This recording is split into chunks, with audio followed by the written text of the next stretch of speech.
Let us pray. We start with a prayer. Almighty God, we down before Thee in a humble obedience and dependence.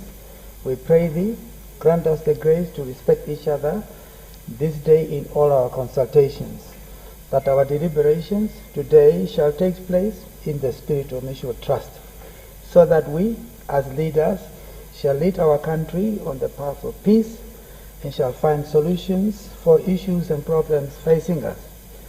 Grant us the mercy, O Lord, that we shall today also honor Thy name, all we think, do, and say. Almighty God, we pray Thee, bless our land and all its people. This all we pray in the name of Jesus Christ, our Lord. Amen.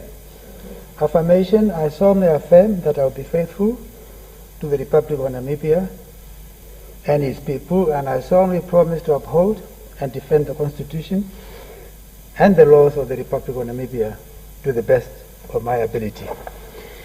Welcome back.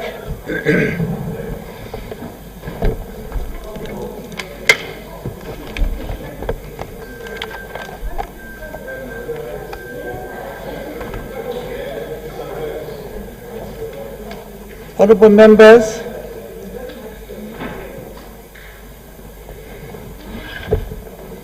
today we are devoting our time to questions, and if we do exhaust them, we'll move on to the next part of the agenda, but to start with questions.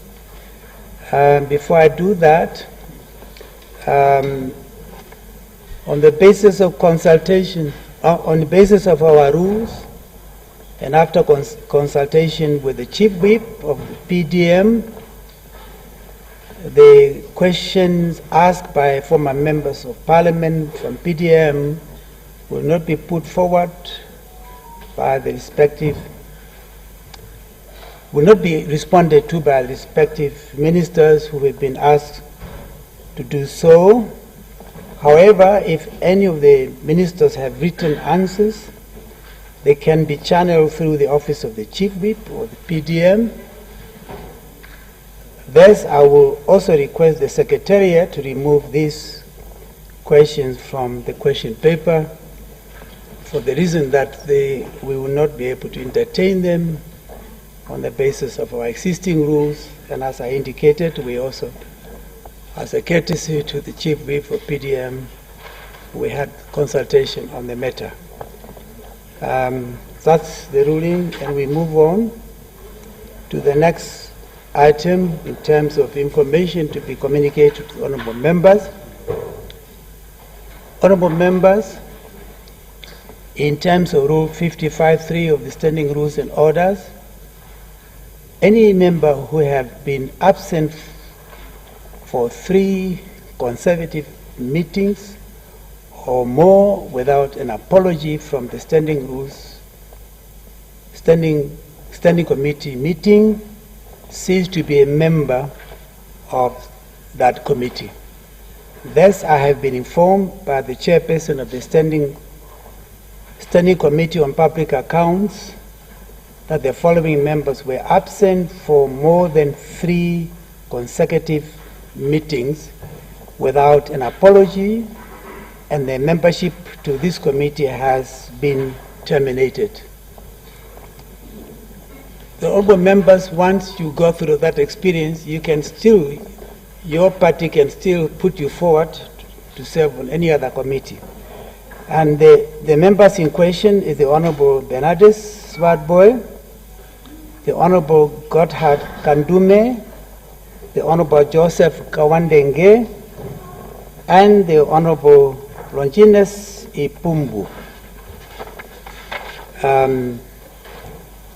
I have also been informed by the Chief Whip of the SWAPO party that they have nominated the Honorable Eliphas Digara, Honorable Maria Elago, to serve on Standing Committee on Economics and Public Administration, and the Honorable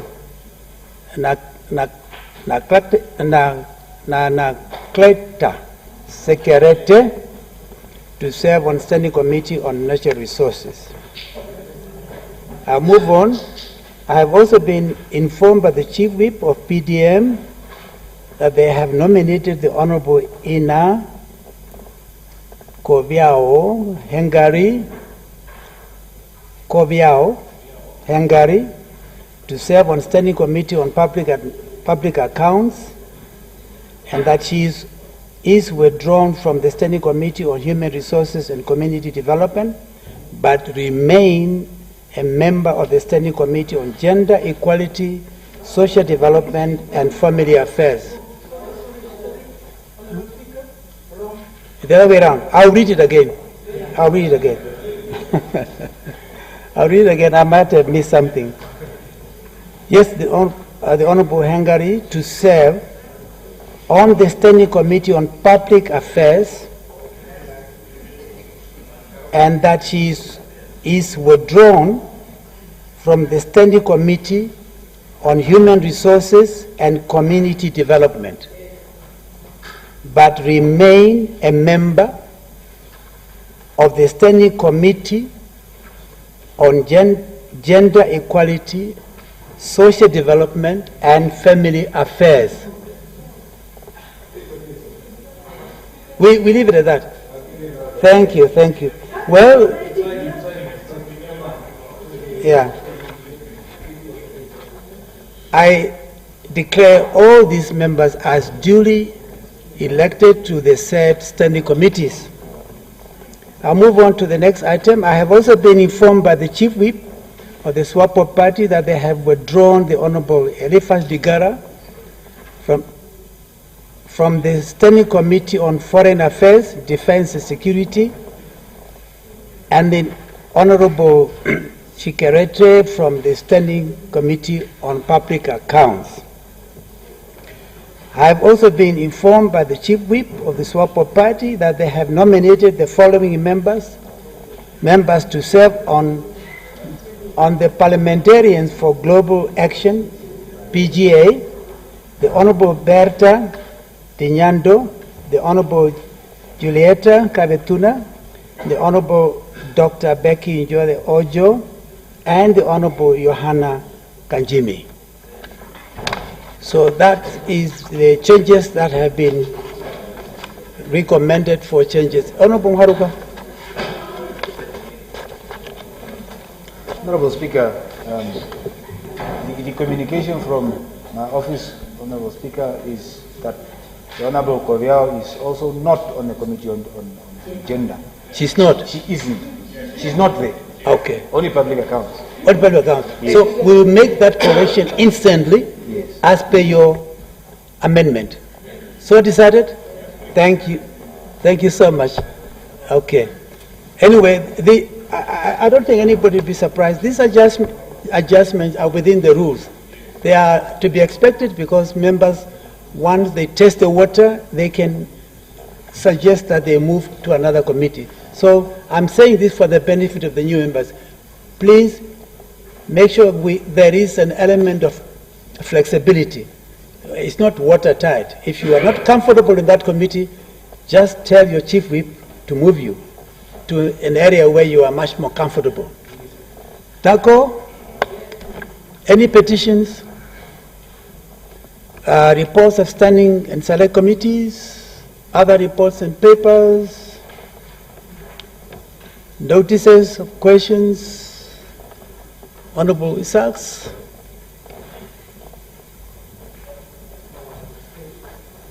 The Honorable Speaker, this subject has been addressed quite a number of times, but we didn't find substantive answers to those things.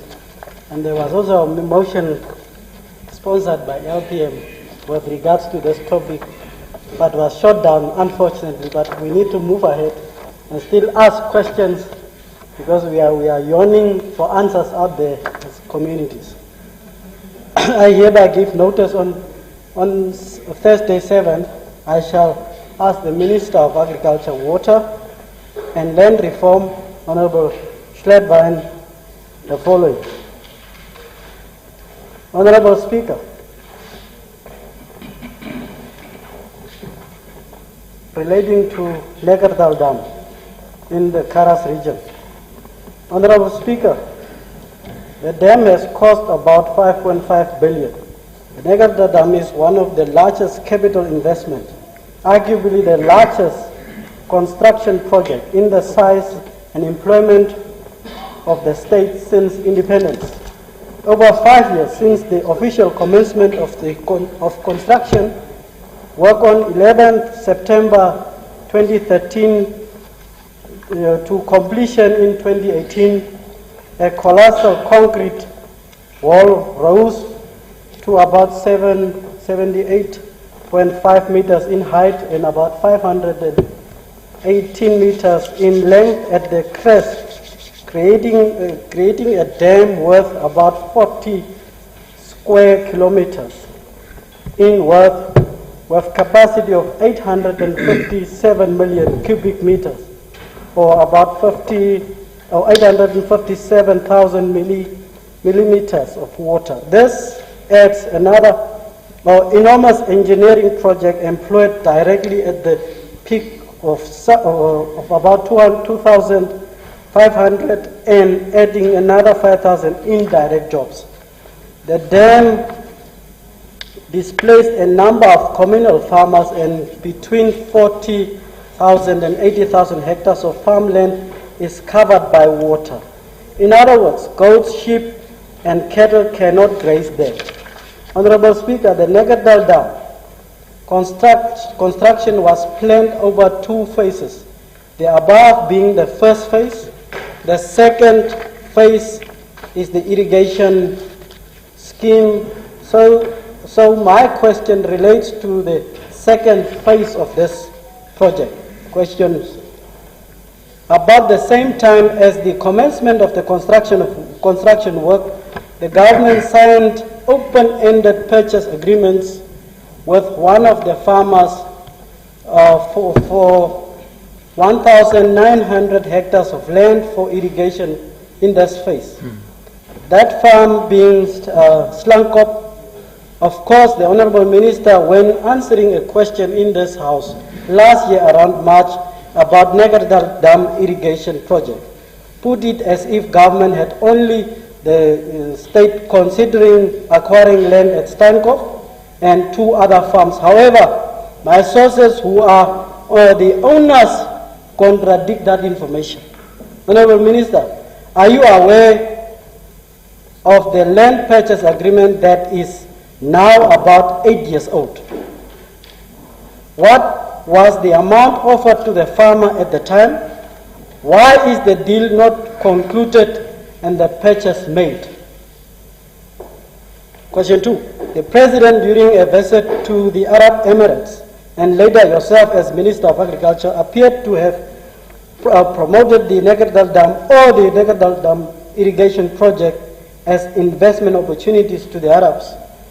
How did you anticipate a deal to construct which would have cost Arabs investment in agricultural or the Negerda Dam agricultural project, particularly as it relates to land ownership and local smallholder farmers' participation? The government in 2011 created an agricultural business development agency, AgriBooster, and in its charge it was in charge of 11 green schemes. To the worst of the fortunes, the agency managed the green schemes, most of which were profitable enterprises, into bankruptcy. Your ministry has been given consideration of the viability of AgriBooster and AMDA, where to make determination regarding the continued existence of this business. The agency some time ago advertised expression of interest for development of irrigation projects at, amongst others, at the Negerda Dam scheme. What is the status of AgriBooster as it relates to its solvency and continued existence as an agricultural business development entity or the enterprise? When will the National Assembly or the lower house of this Parliament of this Republic of Namibia be informed about the fate of the agency put in charge of the state's agricultural business? Will the minister with good conscience allow this organization, which runs perfectly functioning business, to manage a multi-billion-dollar investment? In other words, it has failed repeatedly. Are we with confidence saying that we are going to entrust this organization that has messed up to continue doing the same thing? The agricultural sector, as you know, the largest employer and contributes, according to the most recent figures, 11.3% of the GDP. Considering how and to what extent the Negertal Dam could infuse growth in the agricultural sector, do your ministry, or under your direction or upon your request, the National Council of Research or Namibia Statistics Agency do a study, carried out any study to determine the agricultural production possibility to usher the Negertal Dam project? How do you foresee a change in the structure of the economy in Karas region, the place surrounding the dam, and indeed the national economy as the consequence of any investment in the Negertal Dam irrigation scheme? What are the number of new jobs that Negertal Dam irrigation scheme can offer when under full cultivation? What is the share of the irrigation scheme that is anticipated for local smallholder participation? What are the projections to monetary benefits that will accrue from any investment in the Negertal scheme? So I submit. Thank you.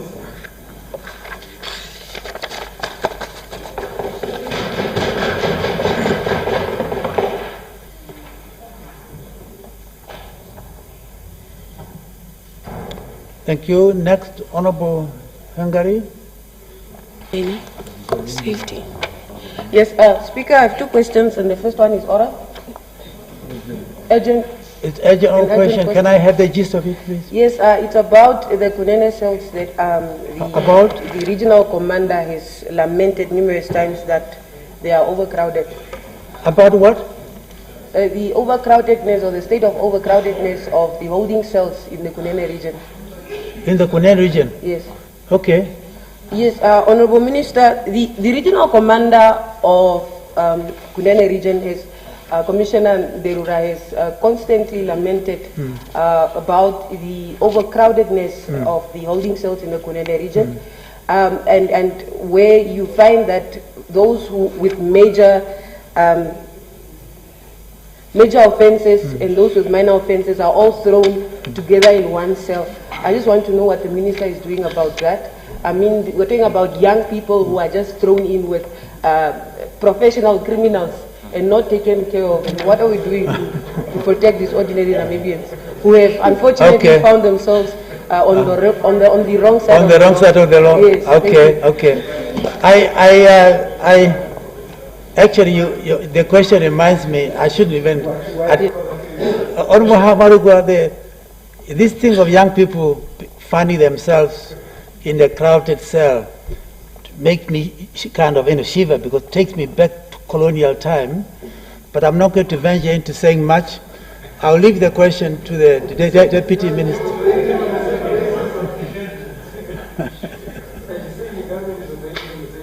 No. It was the wrong time during a different period, but it inflicted fear on my group. The time happened, we found ourselves on the wrong side of the law because we're there illegally.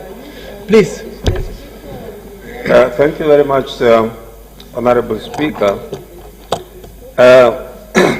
Generally, the overcrowdedness of police cells, whether it's in Kunene or any other place, is a matter of concern to us.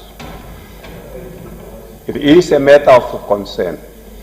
You need to learn to listen to elders.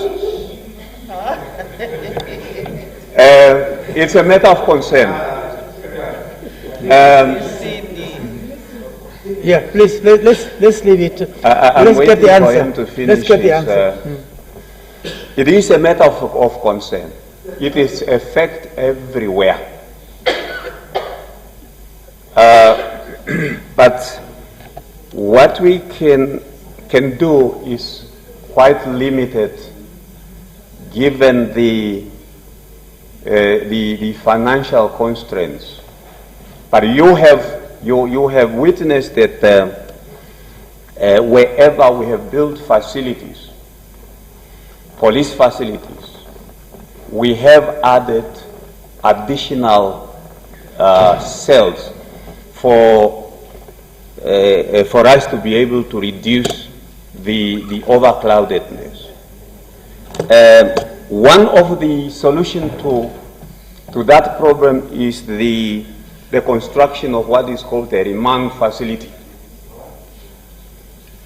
I'm not answering to you, I'm answering to the honorable member. Okay, yeah. I really. I'm not answering. I know you have Honorable problem member, every time I speak. honorable But, member. even if you have problem, I will still talk. Honorable member, and I will tell you exactly what is happening. Honorable member, can you sit down for a while, please? Thank you. It is totally unnecessary. I want member to refrain from communicating directly. Communicate through the chair.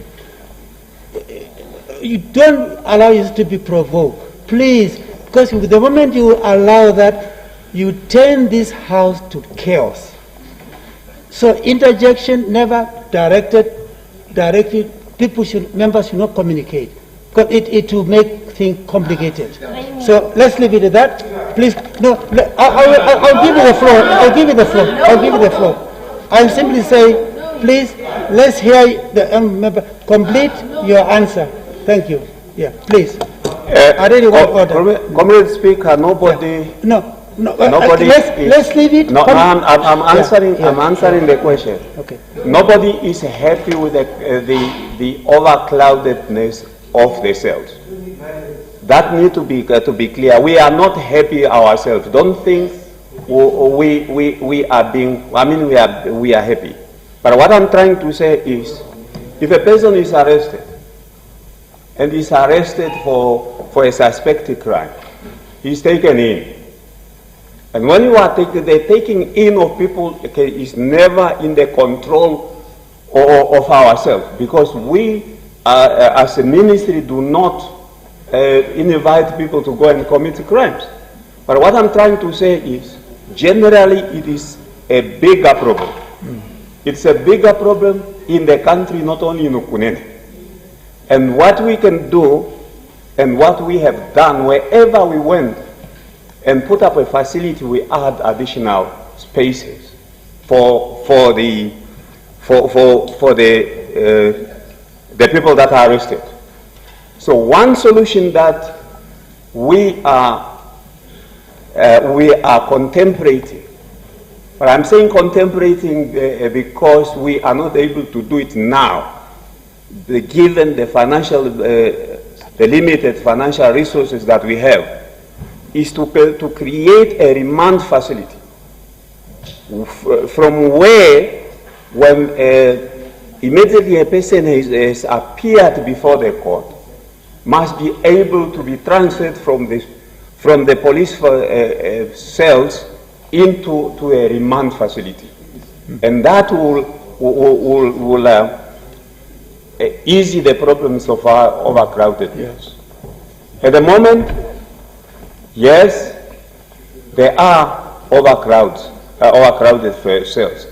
But then you have an option to transfer a person from a poor, for example, who is supposed to appear in court the next morning, and transfer that person to, let's say, to Oshakati or to Utapi, which it's actually practically not possible. So it is a concern. We are addressing it, but we can only address it when we have sufficient funds to create additional facilities and additional space. I raise my case. Thank you very much. Honorable Hungary, please.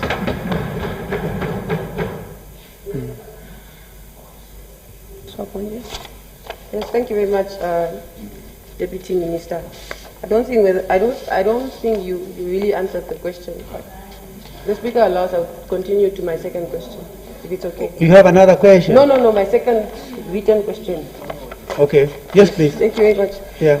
Honorable Speaker, I hereby give notice that on Thursday, the 7th of July, 2022, I shall ask the Minister of Labour, Industrial Relations and Employment Creation, Honorable Tony Nuyoma, the following. The Constitution in Article 63I requires members of this House to remain vigilant and vigorous for the purpose of ensuring that the scourges of apartheid, tribalism, and colonialism do not manifest themselves in any form in a free and independent Namibia, and to protect and assist disadvantaged citizens of Namibia who have historically been the victims of these pathologies. The security officers employed by Shilimela Security Company took to the streets once again to demand for the timely payment of their salaries, which had not been paid since August 2021. Shilimela Security Company is owned by a certain Mr. Banda Shilimela, who has a known intimate relationship with lavish lifestyles.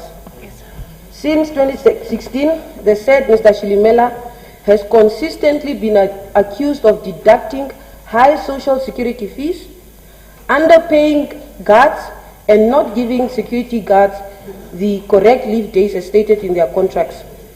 Security officers in the Kavango West region have also reported being subjected to inhumane working conditions and receiving salaries through e-wallet. Each year, Honorable Speaker, this security company makes headlines, especially for not paying workers on time, little to no proper workers' benefits, and inhumane working conditions. Thus I ask, is the Minister aware of these deplorable working conditions? 2, the Ministry is mandated with ensuring, amongst other things, the provision of decent work, the facilitation of industrial peace, and the provision of employment opportunities through on-the-job training and job placements. What is the Ministry currently doing to address the issues of poor labor practices and the subjecting of workers to poor working conditions? 3, what mechanisms are in place to protect the ordinary Namibian worker, Honorable Speaker, who is paid $12 Namibian per hour? When will the Ministry engage the Shilimela Security Company? And when will this constant abuse of workers and complete disregard of ordinary Namibians be addressed by your Ministry? I so submit, Honorable Speaker.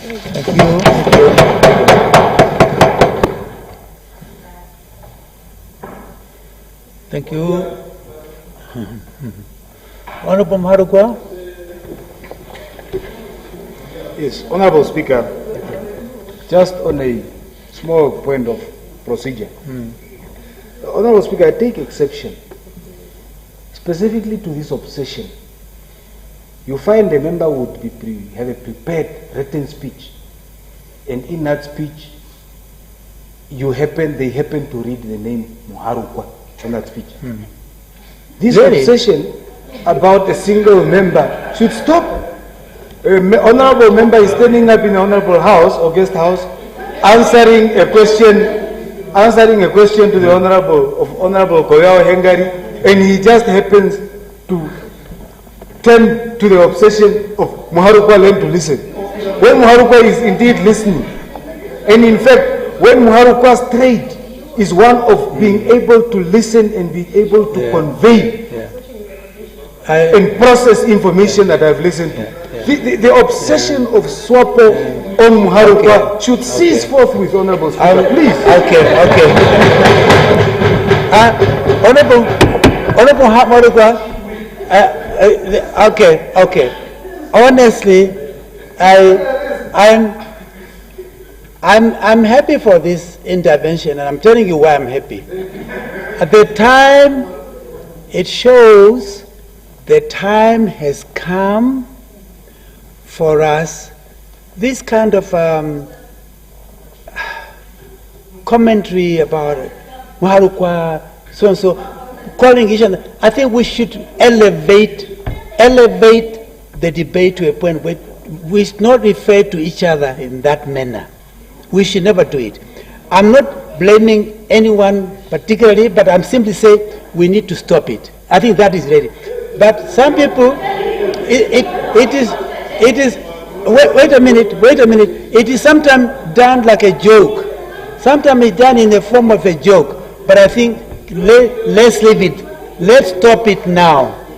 Thank you very much. We are making progress. Notices of motions, messages from the head of state.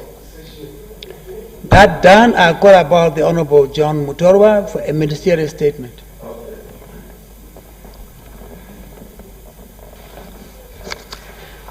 Thank you, Comrade Speaker, for giving me the floor to make a ministerial statement in accordance with the provisions of Rule 98 of the National Assembly Standing Rules and Orders, but also within the letter and spirit of Article 41 of the Namibian Constitution on a matter of public interest.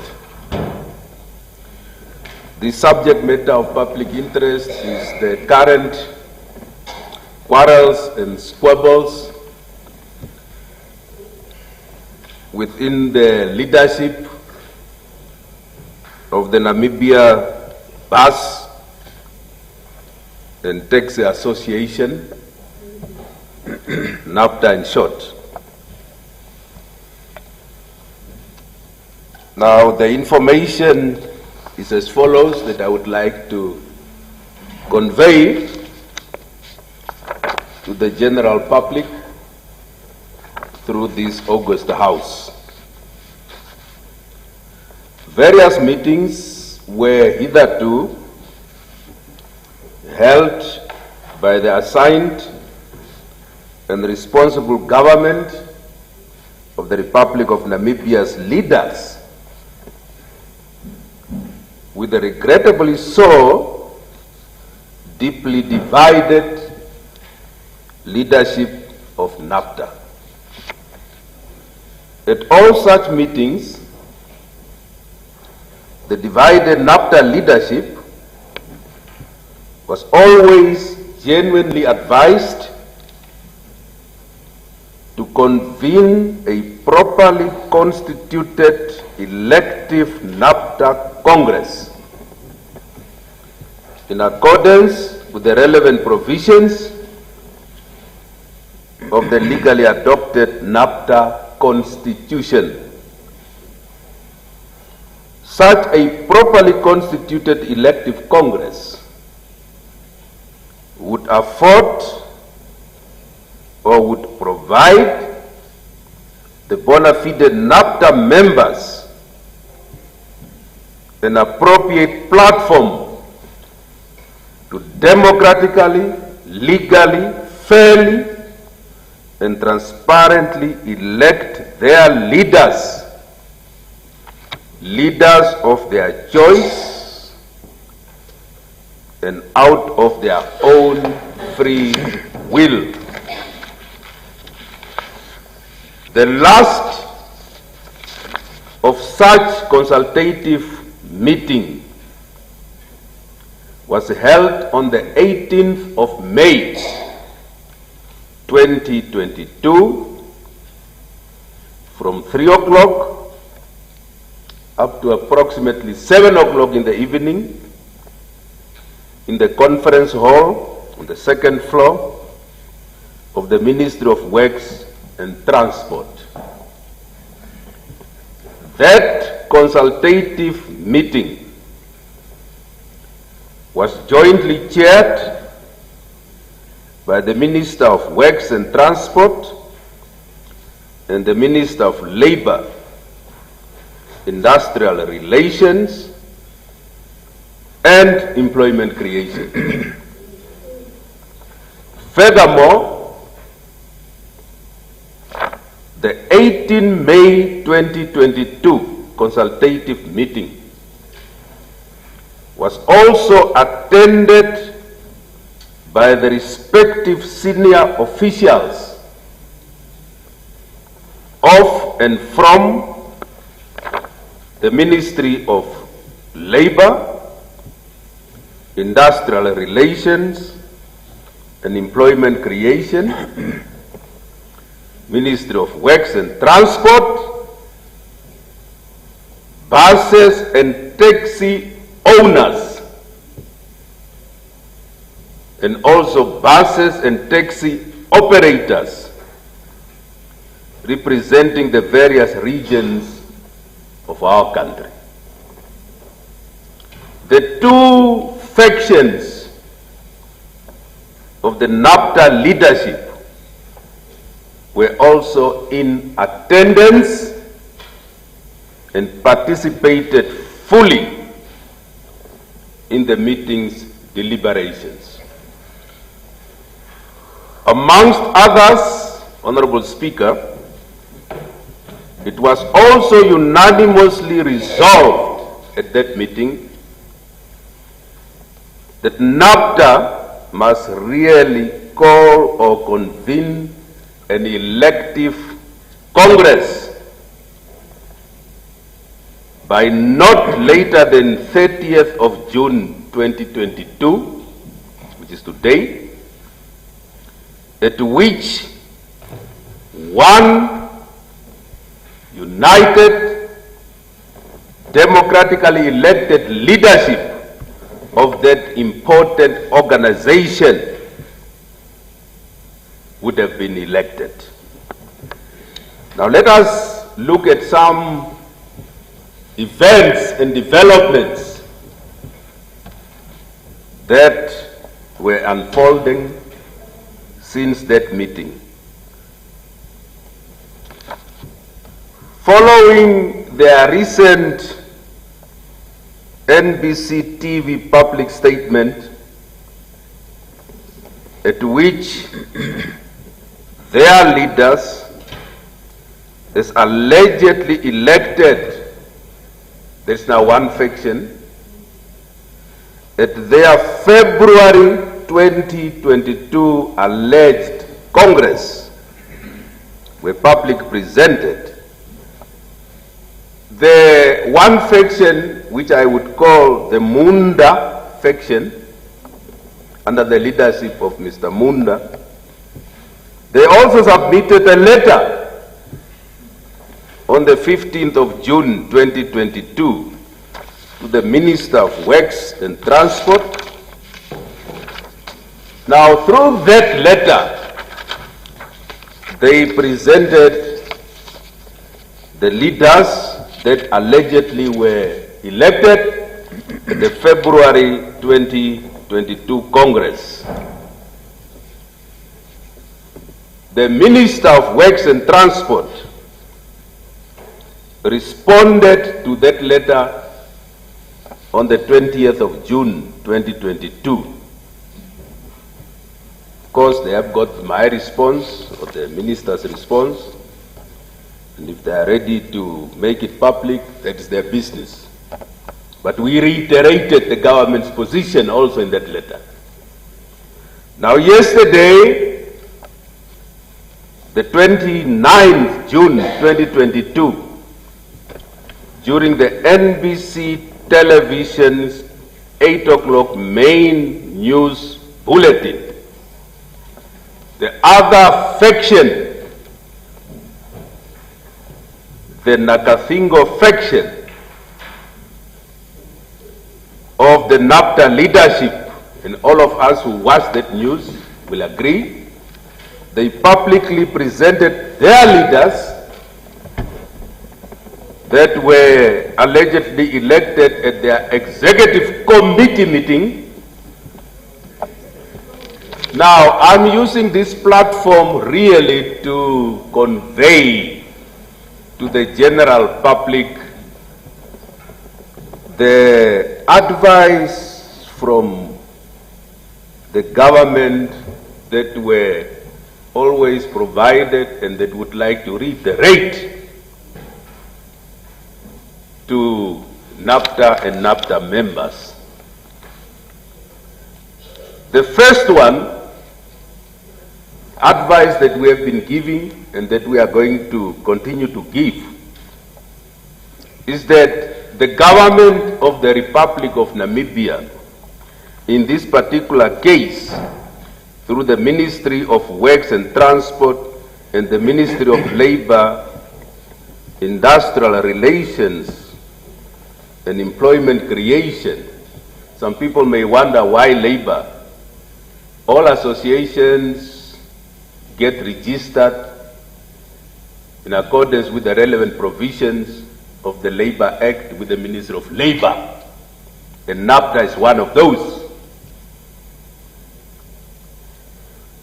We regard NAFTA as well as other associations or unions that are legally operating in the transport sector as very, very important partners and stakeholders.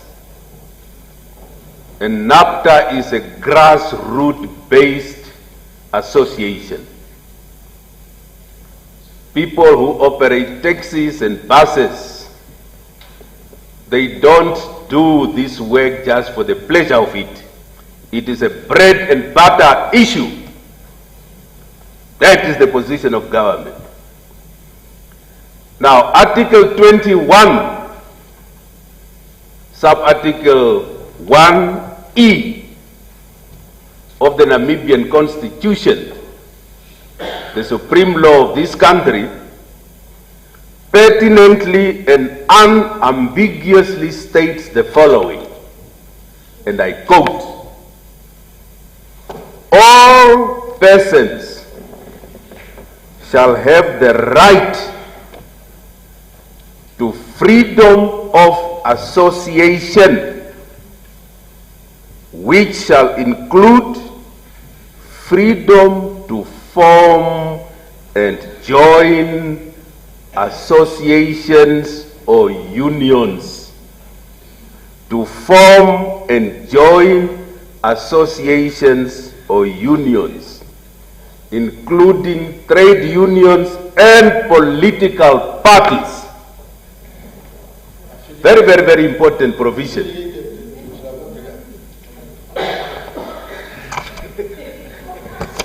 Very, very important. It is part of the fundamental entrenched freedoms of the Constitution. Now, why we are stressing this point is really to say we are all here as political parties. We have been elected to represent the Namibian people through our political parties. And the members of our parties have freely joined those parties. Maybe some other parties maybe not so free, but still. Now, when leaders are elected, like when we came here on the basis of party list systems, proportional representation, the votes that we got, in our case, in SWAPO, the number of votes that you get at the Electoral College determines the position, your position on the list.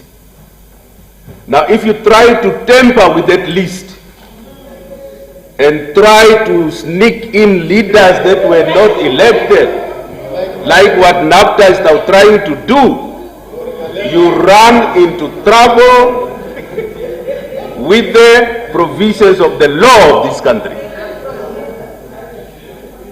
Some have tried, not going to mention any names, but we know the result. Now, really, all that we are saying, really, for NAFTA is a very important association, but to try and run to government whether it is the Minister of Transport or the Minister of Labor, and say these are our leaders. It doesn't help, because the owners of that association, the owners of that union, and the owners of the political parties are the members. They are the ones who vote leaders into positions, and they are also the ones who remove leaders from their position. So therefore, we are reiterating, Comrade Speaker, and giving this information without, we are not targeting any individuals. It is our duty to give this information to say that the government, through the Ministry of Works and Transport and the Ministry of Labor, Industrial Relations and Employment Creation, cannot, may not, and shall not be expected to play the role and duty of an independent arbiter or arbitrator in terms of saying these are your leaders. We cannot do that responsibility in determining or deciding as to who must be the authentic leaders of this important organization.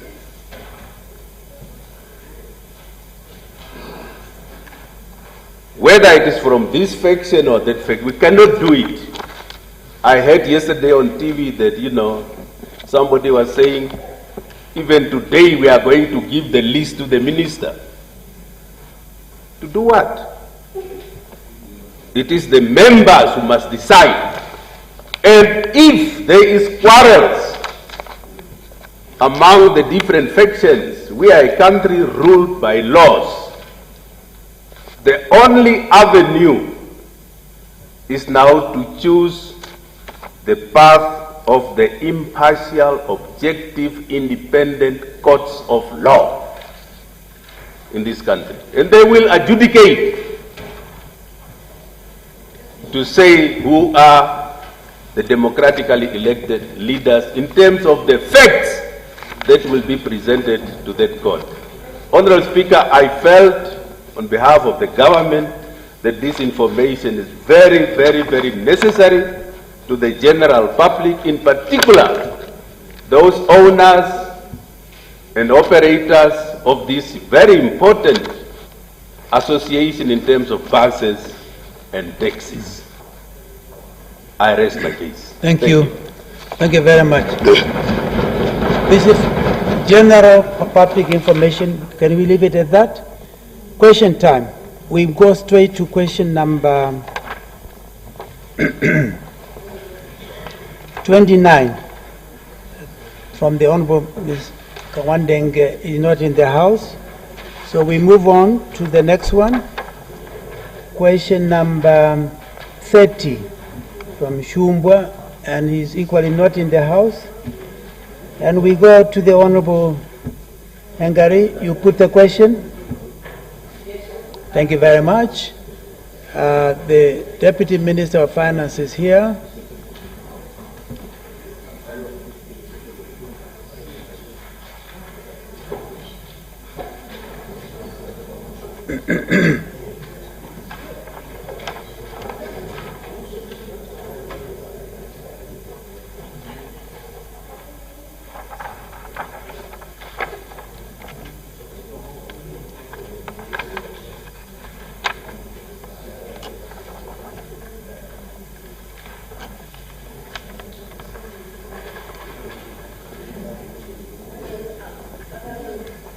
Your light, yeah.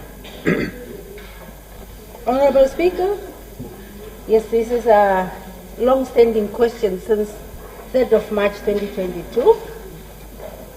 I would go straight to the questions. It was about the loan scheme for youth members on for the Development Bank. When will the bank revisit the stall order to make it easier for young people to access this facility? The skills-based loan facility for professionals and artisans is earmarked for Namibians aged 35 years or younger at the time of applying for the loan. Applicants are required to have some skills which will be the basis for their business. These will typically be artisans such as mechanics, technicians and welders, etc., or pharmacists, medical doctors and dentists. Proof of a recognized qualification is required by the bank to confirm that the applicant has indeed the skill he or she purports to have. The Development Bank of Namibia would, for example, not want to finance a pharmacist who is not qualified to practice as such. Further, the information and documents required as per the list that you referred to are either required for the lender to comply with the Financial Intelligence Act or critical to evaluate the credit risk and or the business ability to repay the loan requested. Honorable Speaker, in the Development Bank of Namibia's experience since the implementation of this loan program, these requirements have not been an impediment to young people to apply or access loans under this facility. Some requirements such as life policies and or short-term insurance policies to ensure assets financed by the bank are not a must-have. That's why the application clearly states, if any. Where the young applicant does not have this in place, they are taken out once the loan is approved and the premiums are paid by the Development Bank, added to its loan until the business is able to carry these premiums. Question 2, who is the target market of this particular facility? I think indirectly answered, but I would say, Honorable Speaker, the target market of this facility is the Namibian citizens under the age of 35 years at the time of the loan application. These young Namibians are required to have a particular skill which must be evidenced by a recognized degree, diploma or certificate. Artisans are required to have NQF level 3 or higher qualification. Professionals are required to have NQF, standing for National Qualification Framework level 6 qualification or higher. Question 3. At the time when most artisans are young and unemployed, why is the job experience a requirement to qualify for this loan? Honorable Speaker, honorable members, having some experience from previous employment or internship improves the candidate's capacity to implement the trade and improves the chances of business success. Question 4. Of the 121 youth-owned rural enterprises, how many have been established and how many have developed bankable proposals for funding and operations? As I said, this was a March question, so the figures may have changed since then. Honorable Speaker, honorable members, the Development Bank of Namibia had approved a soft loan of 8.1 million for the Ministry of Youth and Sports and National Services as a pilot funding for the 121 rural youth projects. The Ministry of Youth is currently organizing itself to roll out this funding program. The Ministry is currently identifying a loan delivery partner who will monitor the implementation of these rural projects before disbursement of these loans can commence. Question 5. Is it true that only 10% of women have been able to access funding through the Development Bank of Namibia this far? Is your ministry satisfied with this rate? If not, what mechanisms have you put in place to ensure more women, youth, and of those living with special needs access this facility? Honorable Speaker, for the reporting period 2021, the Development Bank of Namibia loan book statistics shows a 46 million of loans to the private sector benefited women-owned enterprises, while 82.6 million benefited businesses owned by young Namibians below the age of 35. Both Development Bank of Namibia and I strongly believe that there is room for improvement for these statistics. The percentages indicated is in line with the number of loan applications received from women and youth-owned businesses. There is a need to encourage more Namibian women, in particular young women, to engage in business activities. Question 6.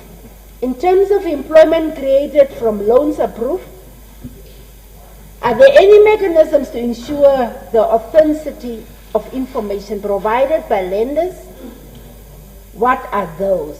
Honorable Speaker, honorable members, confirming the authenticity of employment figures as provided by loan applicants has proved to be a challenge to the Development Bank of Namibia.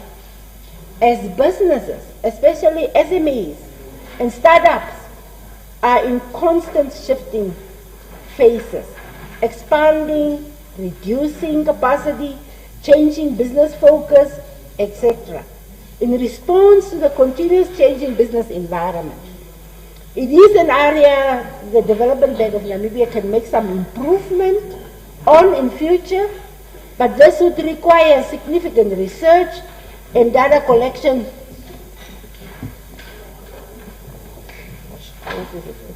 and this will require significant research and data collection capacity, and such a function will require reallocation of funds that could be used to advance loans to the SMEs. Question 6. Apart from support from GIZ, what is government's contribution to the mentoring and coaching program, which is expected to benefit at least 200 SMEs?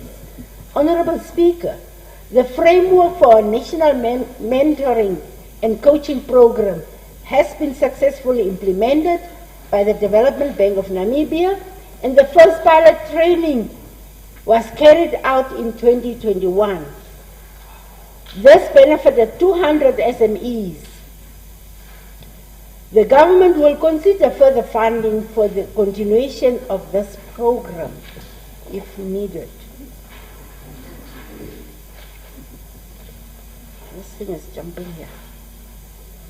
Question 7, and the last question. Honorable Minister, do you believe in building rural economies? What do you think the relationship of DPM and informal traders or sectors should look like in the medium to long term? Honorable Speaker, honorable members, the Minister believes that there are developmental benefits in building functional business activities in rural areas and settlements to provide services and employment opportunities to Namibians residing in these areas. The Development Bank of Namibia can finance a viable business project in an unproclaimed area on the basis of that collateral. If required, in a form of an asset, it can be provided for such a business from a proclaimed area. For example, lodges and other tourism establishments in unproclaimed areas have been financed. From the Development Bank of Namibia's experience, however, entrepreneurs are the ones who dictates the direction and concentration of capital, because they decide where they want to establish their business operations. The majority of entrepreneurs prefer to set up their businesses in areas with large population densities and higher spending power. This tends to be large commercial centers in Khomas, Erongo, and Ashona regions. What is required is to strengthen the micro-lender segment of our financial sector.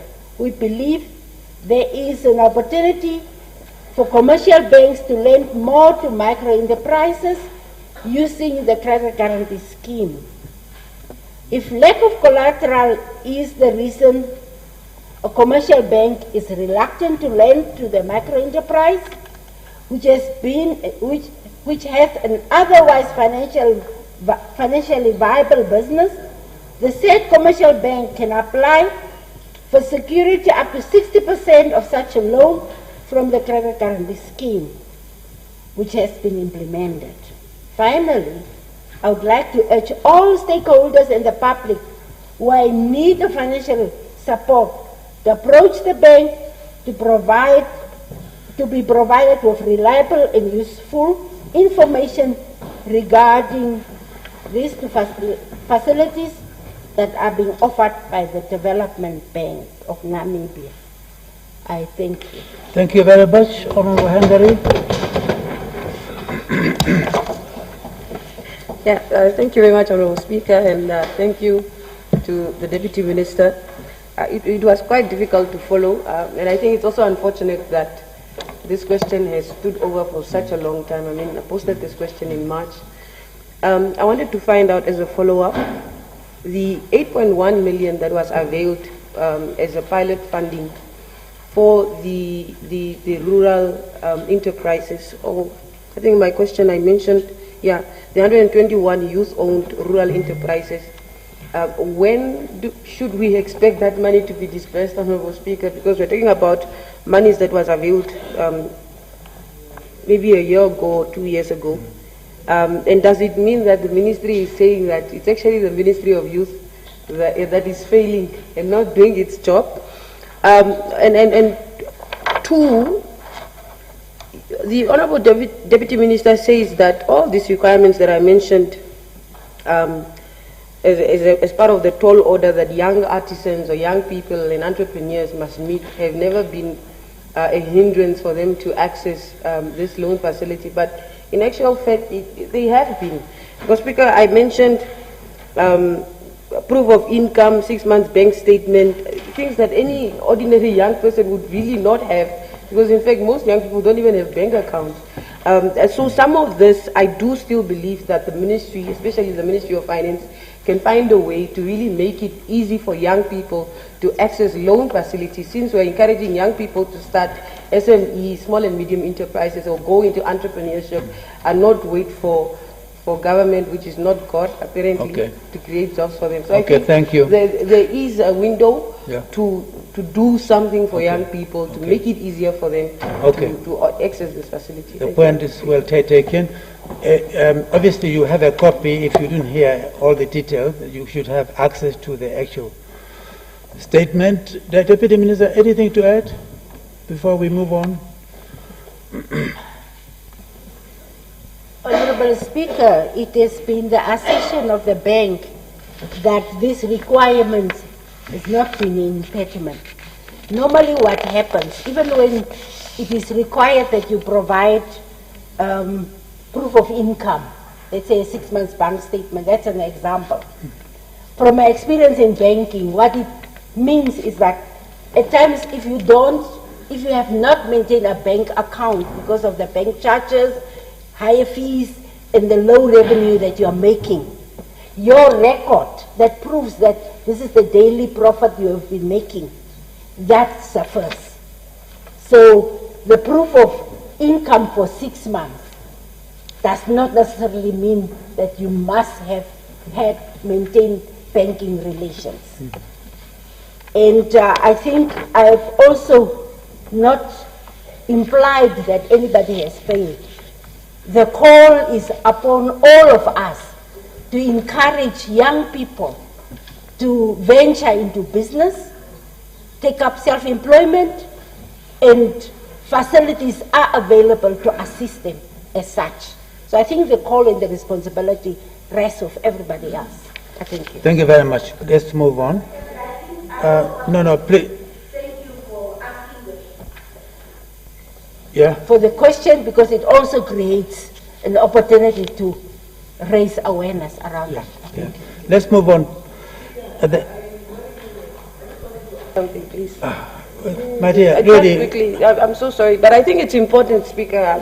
We're talking about young people here who are sidelined and often don't have No. some of this access to can you wait for the light? Because, It's on, Honorable Speaker. okay, Yes. just a quick one. I was please. saying, Honorable Speaker, that the Minister must also encourage the colleague to do the No, work, oh. because the 8.1 million has been availed but has not been disbursed. Okay. Yes. Okay, thank you. Thank you very much.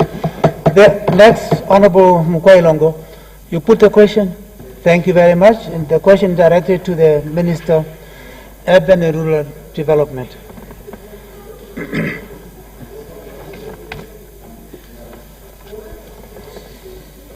Yes, thank you very much, Honorable Speaker. We also find this opportunity to respond to questions raised by Honorable Kirongo.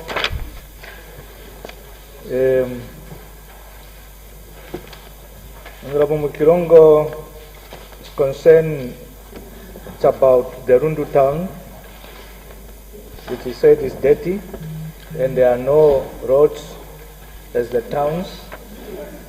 And then he asked, when will Rundu town street roads being tired? So those are the questions. That is question number one I want to answer on it. The answer is, Rundu Town Council has the power to perform and exercise duties and functions conferred and imposed upon the Town Council in terms of the provision of the Local Authority Act, Act 19 of 1992, Act number 23. As such, the urban environment is a major concern. We all agree in every environment. It's a major concern, especially where the pollution is increasing due to rapid growth of population along with less development of physical infrastructures. Municipal solid waste management is now being considered as one of the most immediate and serious environmental issue for rapid increasing and densely populated towns in the country. Yes, it is true that the solid waste management in Rundu town has been a major challenge for the past years up to date, which had resulted in posing significant environmental health hazards. For the past years, the town had been battling with environmental sanitation. However, despite the efforts of the town council to keep the town clean, it is failing to manage and dispose of their waste appropriately from all households and locations due to the following attributes to the situation. One, inadequate dustbin, and this is what we refer to wheel bins at household level. That is one of the challenges.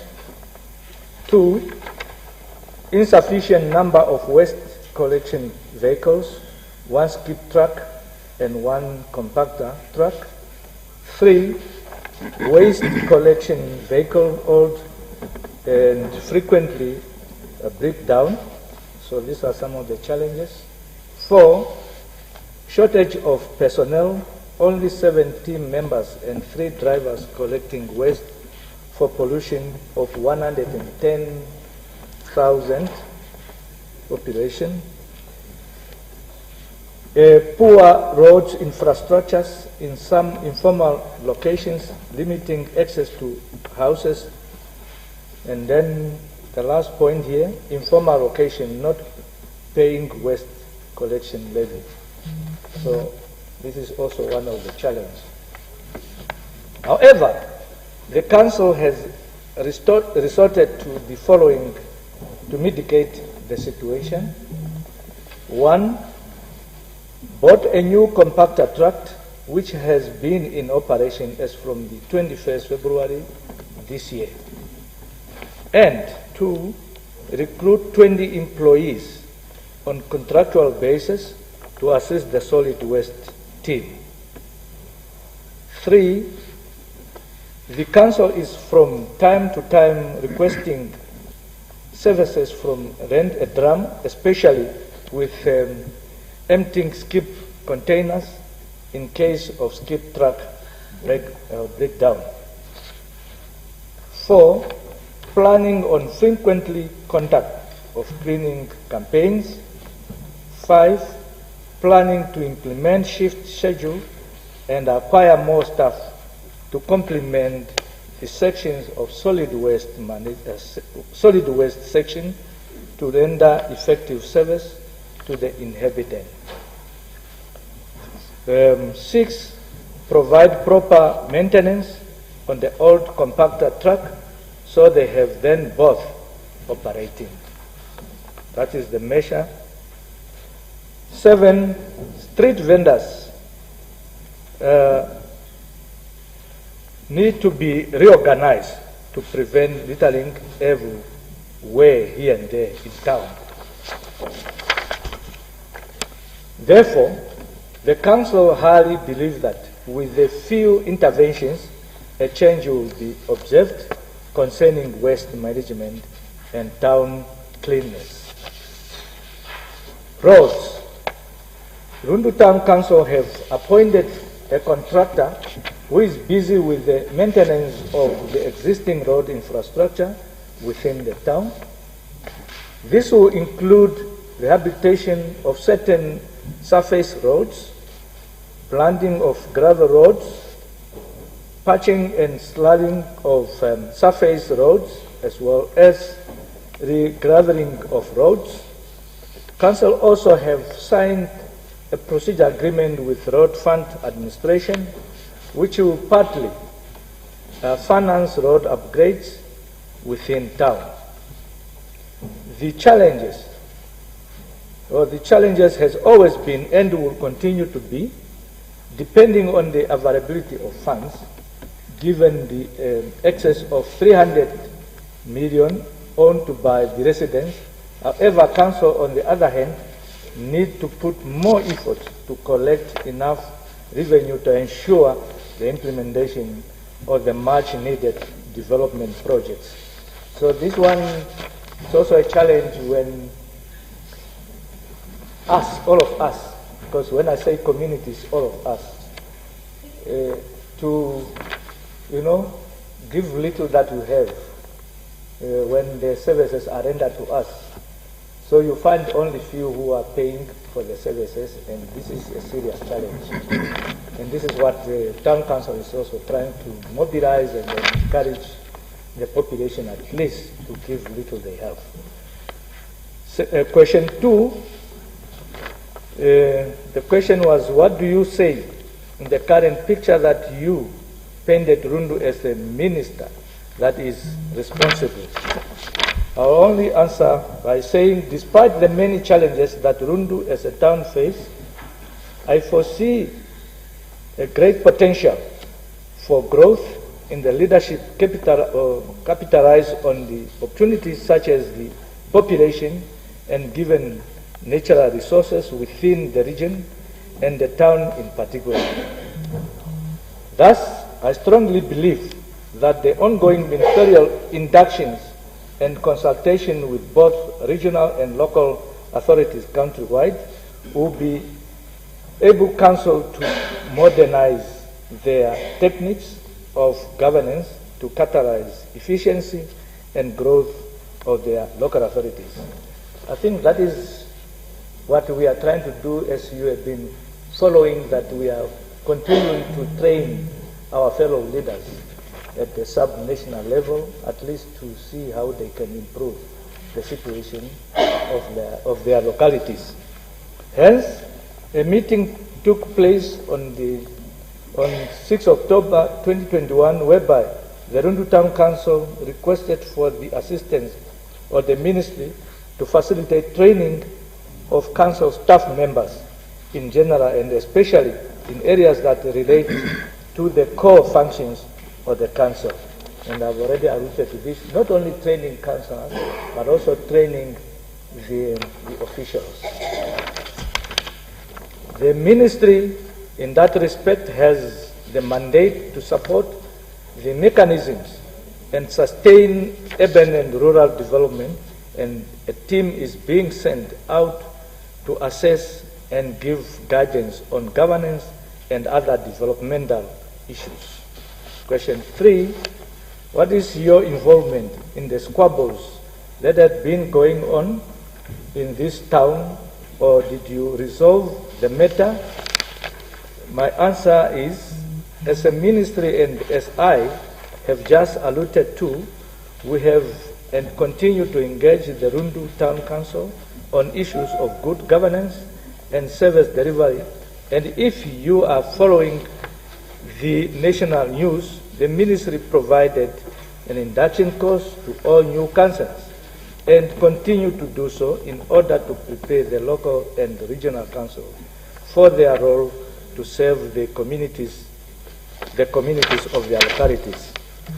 Question 4, water rates in Rundu should be regulated as water is from within and should be cheap for the people to be able to afford.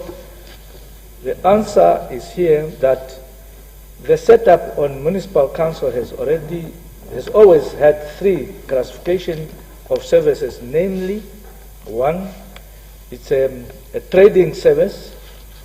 So these are the services which are tradable, and as such, their rates are set to create a surplus which will subsidize other services within the operation of the council, and these are mainly water and electricity. In this case of Rundu, it is only water, since the latter is rendered by NORAD. See, that is the only services the council is more getting something that they could see is something better. And as I've alluded to you, that the electricity is managed by another institution. It's a little bit challenging. 2, self-sustaining services. These are just services which are rendered at a cost recovery basis, primarily for sustainable operation of council. The charges mainly just include the exact cost of rendering that specific service, that is fuel cost, maintenance, staff salaries, and allowances, etc. These services include refuse removal as well as sewer charges. 3, non-trading services. These are the administration services which is not to be charged for. Residents do not pay for these services. This includes administrators, corporate finance, council, etc., and they are the ones which are subsidized by the trading services I referred to earlier on.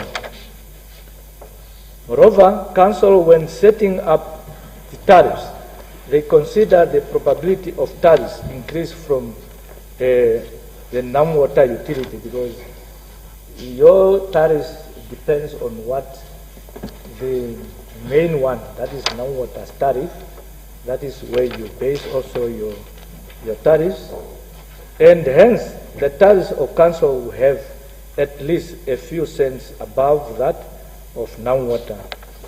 So, Honorable Speaker, with this, I so submit. Thank you very much, Honorable Wailongo. Thank you. Thank you, Honorable Minister. Tomorrow morning, I'm traveling to Rundu. I'm going to make sure if some of these things, like Taya Road nearby Rudolph Kondo School, where my house is, if those people start or not. If it's not, I'm coming back to you. Thank you. Very good, very good. Honorable Mugairango, when you come back, you have tea with him. Yeah, I'm coming back to him. Good. On that positive note, we'll go for a health break. Thank you very much.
Thank you. Let's continue.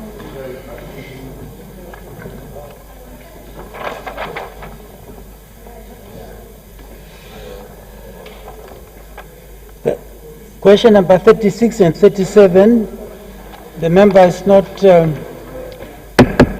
member? Yeah. The 36 and 37, one member is not in the house.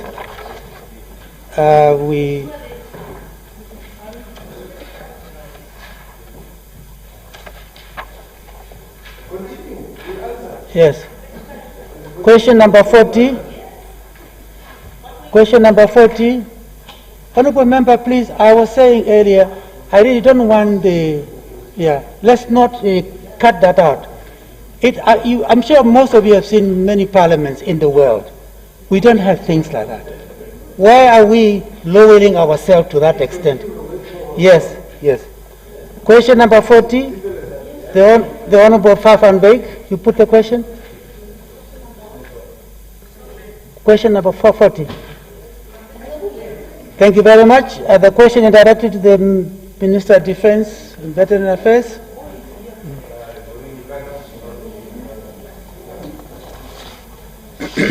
Honorable Speaker, the question was posed by Honorable Van Beek. But I suppose the Honorable Muharuka said that he said I could. Yes, the mandate. I did seek his concurrence, and yes, I was given. Yes, that's why I call upon the Honorable Minister to respond. Thank you. The question is on matters pertaining to the Defence Force Foundation in the Ministry of Defence and Veterans Affairs. I would like to firstly thank the Honourable Member for seeking clarity from us on these matters.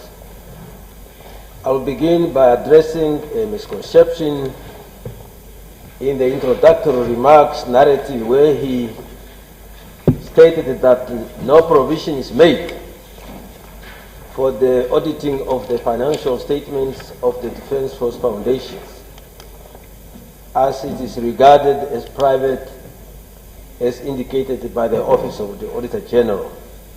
End of quote. Perhaps the Office of the Auditor General considered the fact that this foundation is not state-controlled, hence it being referred to as private.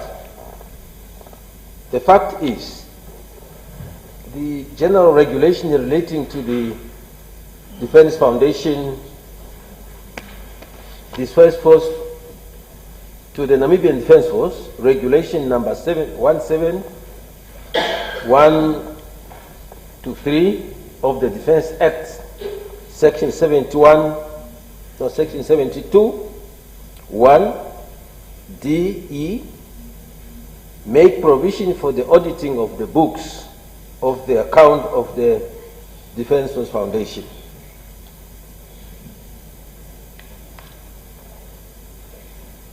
Be informed, therefore, honourable members, that this foundation is audited annually by a private auditing firm registered with the Public Accountants and Auditors Board, and proof to this effect is available.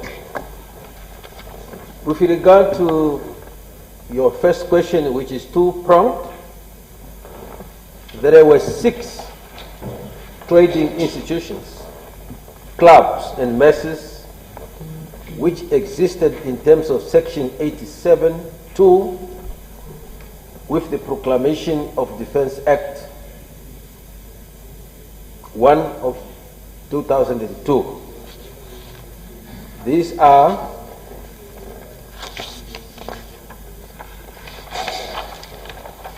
one, Mile 4 Pty Limited, 2, Mile 4 Holiday Resort, 3, Ministry of Defence Fund, 4, Army Fund and Institutions, 5, Military School Fund and Institutions, 6th Army Battle School Fund and the institution. 40 more trading institutions, clubs and messes were established after the enactment of the Defence Act.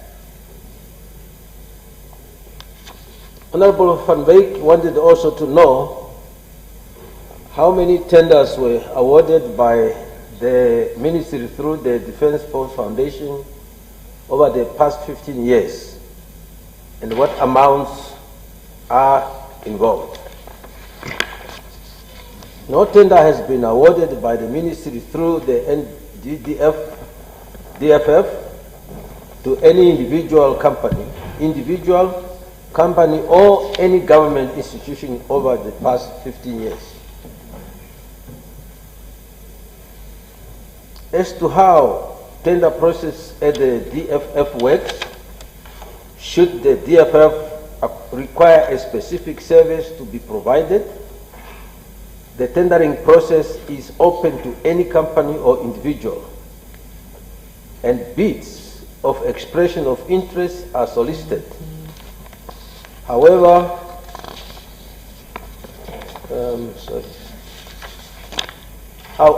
should one of the sections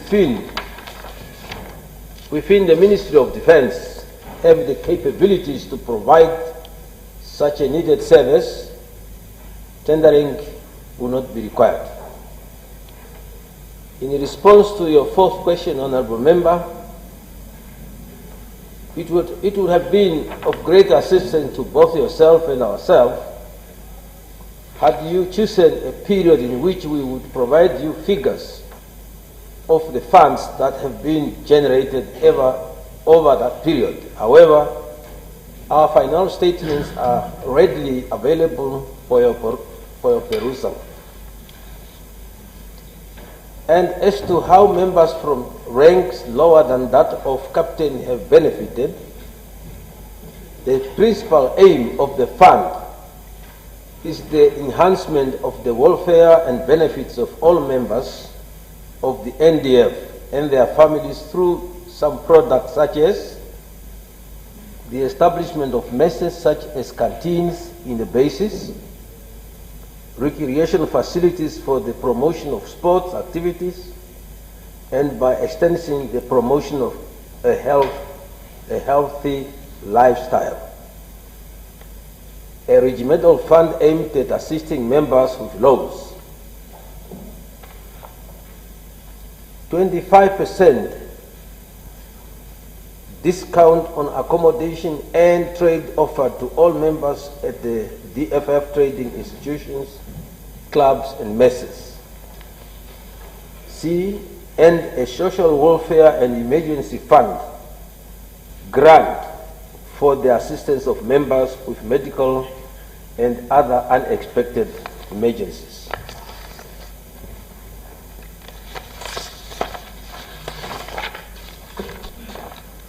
Finally, Honorable Van Wyk, the Foundation is equipped with financial accounting systems such as the Defence Force Foundation Members Contributions Disbursement System and the Pastel Sage 100 Evolution System. These are systems in place to address possible corrupt practices and thus ensure proper management of the Foundation's financial resources. Other measures are monthly, quarterly, and annual stock taking, quarterly financial reports, and annual audited financial statements by the external auditors as prescribed by Regulation 163, 167, and 170 of the General Regulation relating to the Namibian Defence Force. Additionally, the Defence Force Foundation has structures in place where the above-mentioned reports are presented as prescribed by Regulation 153 and 154 of the General Regulations relating to the Namibian Defence Force. These structures are as follows. A, the Defence Force Foundation annual general meeting which is the highest decision-making body. B, Board of Trustees for the Defence Force Foundation. C, Board of Directors for the trading institutions. D, controlling authorities of clubs and clubs committees at services, formations, and units levels.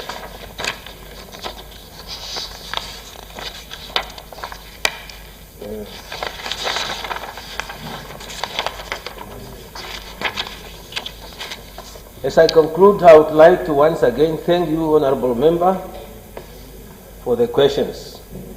I remain available to provide further clarity on these matters should such be required, and I thank you.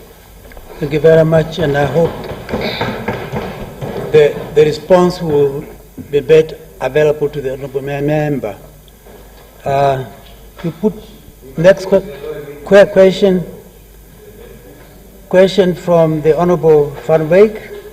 You put the question, Honorable Maharukwa. Once again, thank you. And the question is directed to the Minister of Environment, Forestry and Tourism. So that stands over.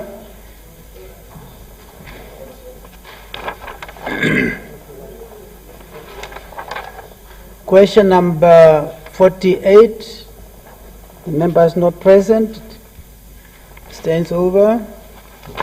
Question number 53 from the Honorable Ipumbu is not available, stands over. Question number 54 from the Honorable Nico Smith on Marukwa. The question is directed to the Minister of Health and Social Services. Minister, you have the floor.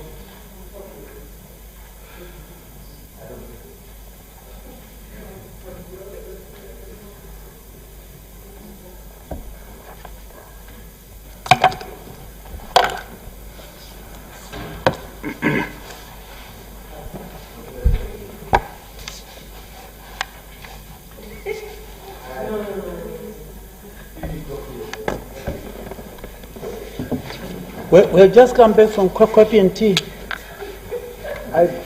Minister, you have the floor.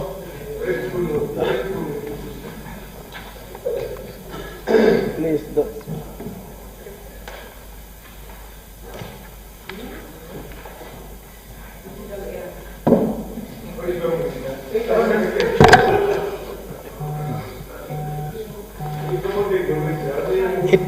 It can happen to anybody. You see, we have moved very fast.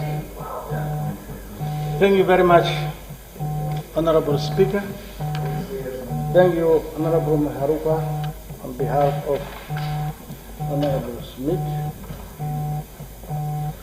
I rise to provide information in light of the questions by Honorable Nico Smith of PDM on the status of occupational therapy internship in the Ministry of Health and Social Services.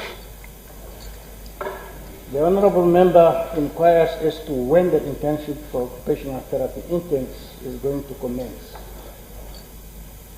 Honorable Smith further inquired whether it would not be a waste of taxpayers' money and a loss to the country in the event that occupational therapy graduates seek internship training in other countries. Before I address these questions, I venture to explain the internship regime for graduates in the health-related professions. This includes, amongst others, medical, dental, pharmacy, physiotherapy, and occupational therapy graduates. The compulsory internship for these professions is provided for in respective laws of Namibia, which are administered by the Health Professions Council of Namibia. Now, upon completion, the graduate is obliged to undergo internship training for a specified period at a training facility that has been inspected and recognized as such by the Health Professions Council of Namibia. Each training facility is given a quota of the number of interns at one particular time, based on the capacity of the facility and the number of trainers. For example, the number of interns is determined by the number of trainers. Honorable Muharuka, this is not obsession, but I want you to properly convey to Honorable Smith what I'm saying.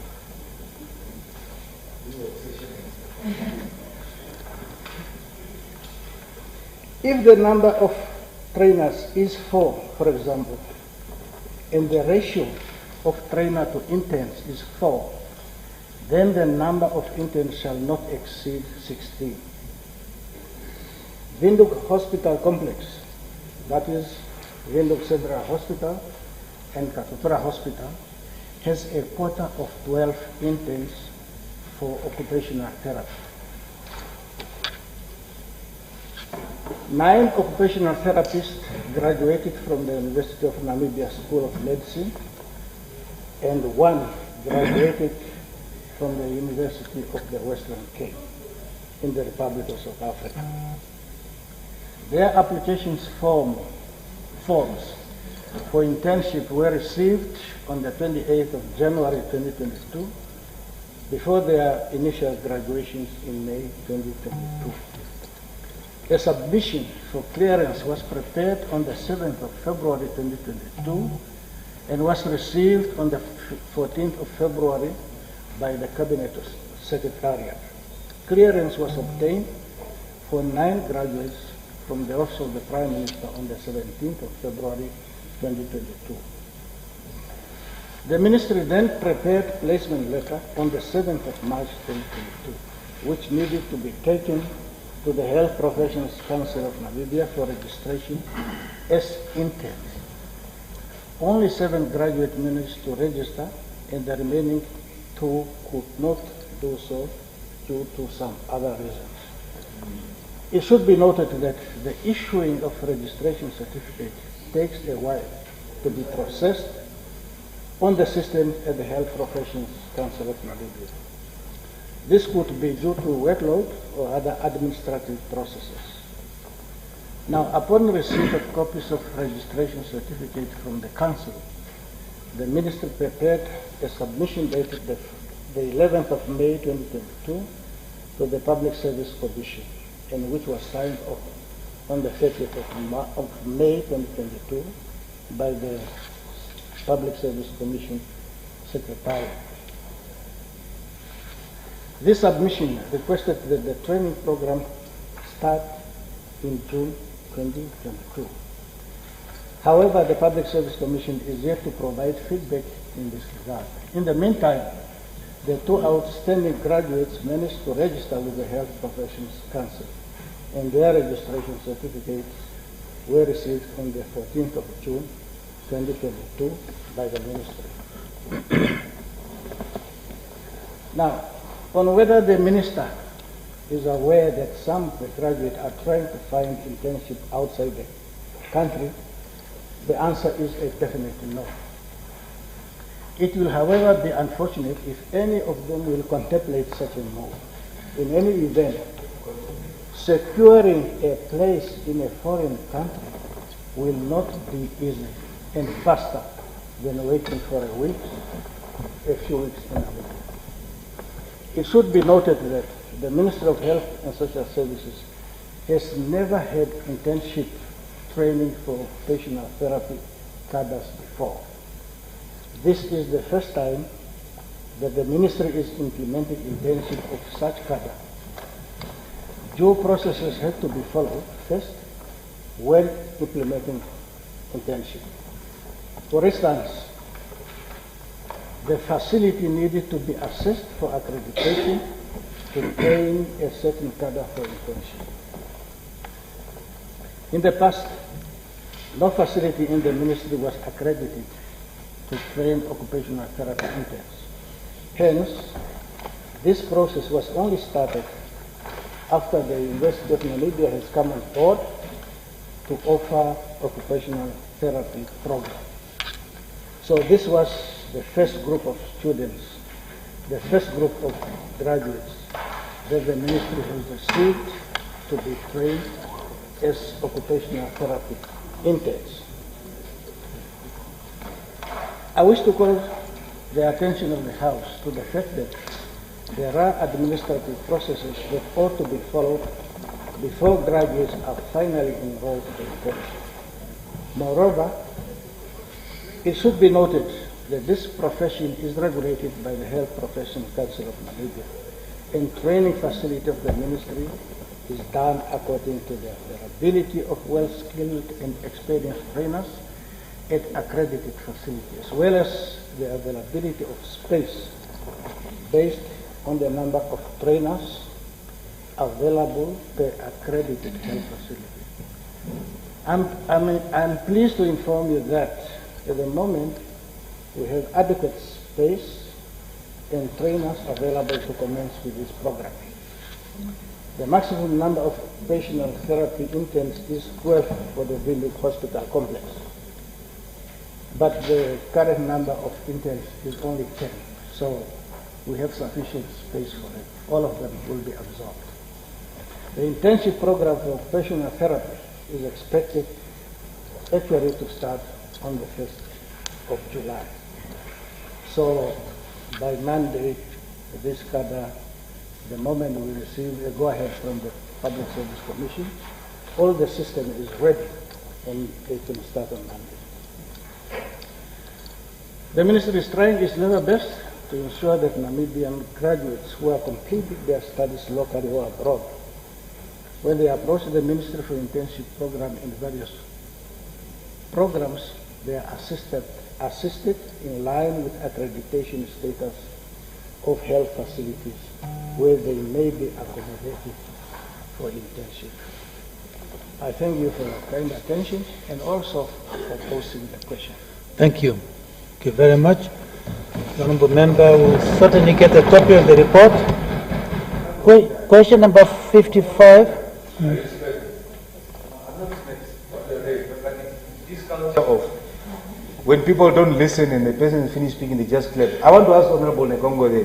What did he hear? What did the Honorable, just one sentence that the Honorable Minister has said. Nothing. He clapped the hardest. Okay. The only sentence that Nekongo heard is thank you for posting the question. That's it. Now let's move on. Let's move on. Question number 55. We skip that. The Prime Minister is not available. Question number 57. The Minister in the Presidency is not available.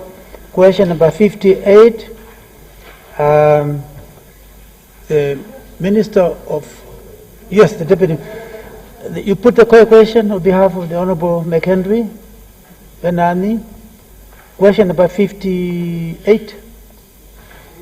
58. Yeah? Dako? Thank you very much. Deputy Minister, you have the floor. Thank you very much, Honorable Speaker and Honorable Members. We have sufficiently dealt with this question last week by way of ministerial statement, and we consider that chapter closed. Okay, thank you very much. We leave it at that. Question number 59 stands over. Question number 61 stands over. Question number 62 stands over. Question number 63, the Honourable Ngari, you put the question? Thank you very much. Minister, you have the floor.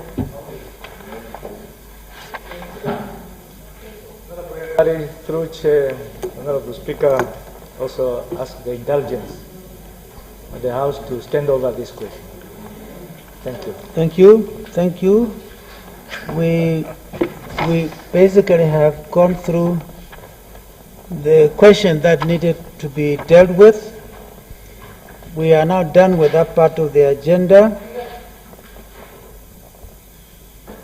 Hello? Yes, thank you very much, Speaker. We agreed for the question to stand over.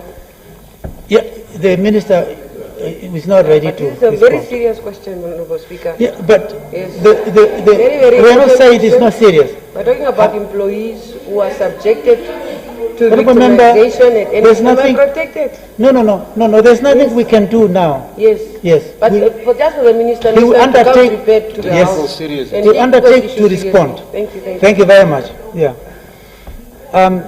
I'm dealing with the other part of the agenda. Yeah.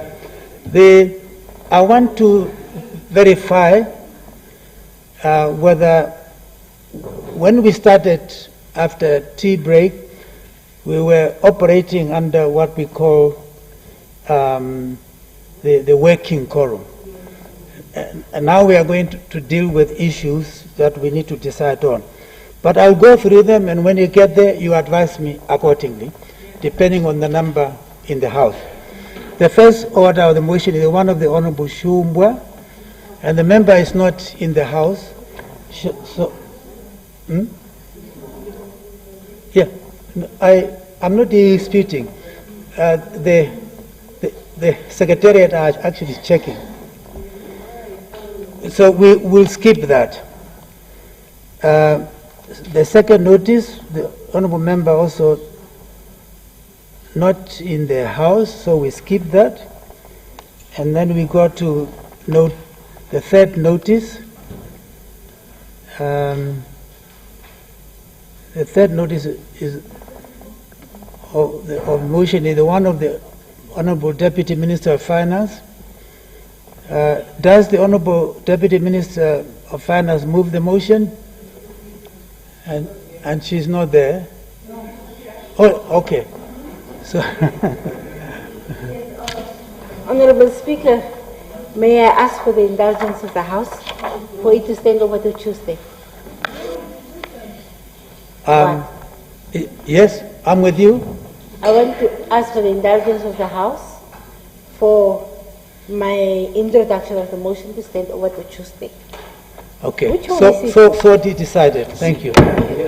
This one. We go to the fourth notice of motion, the one of the Honourable Minister of Mines and Energy. Huh?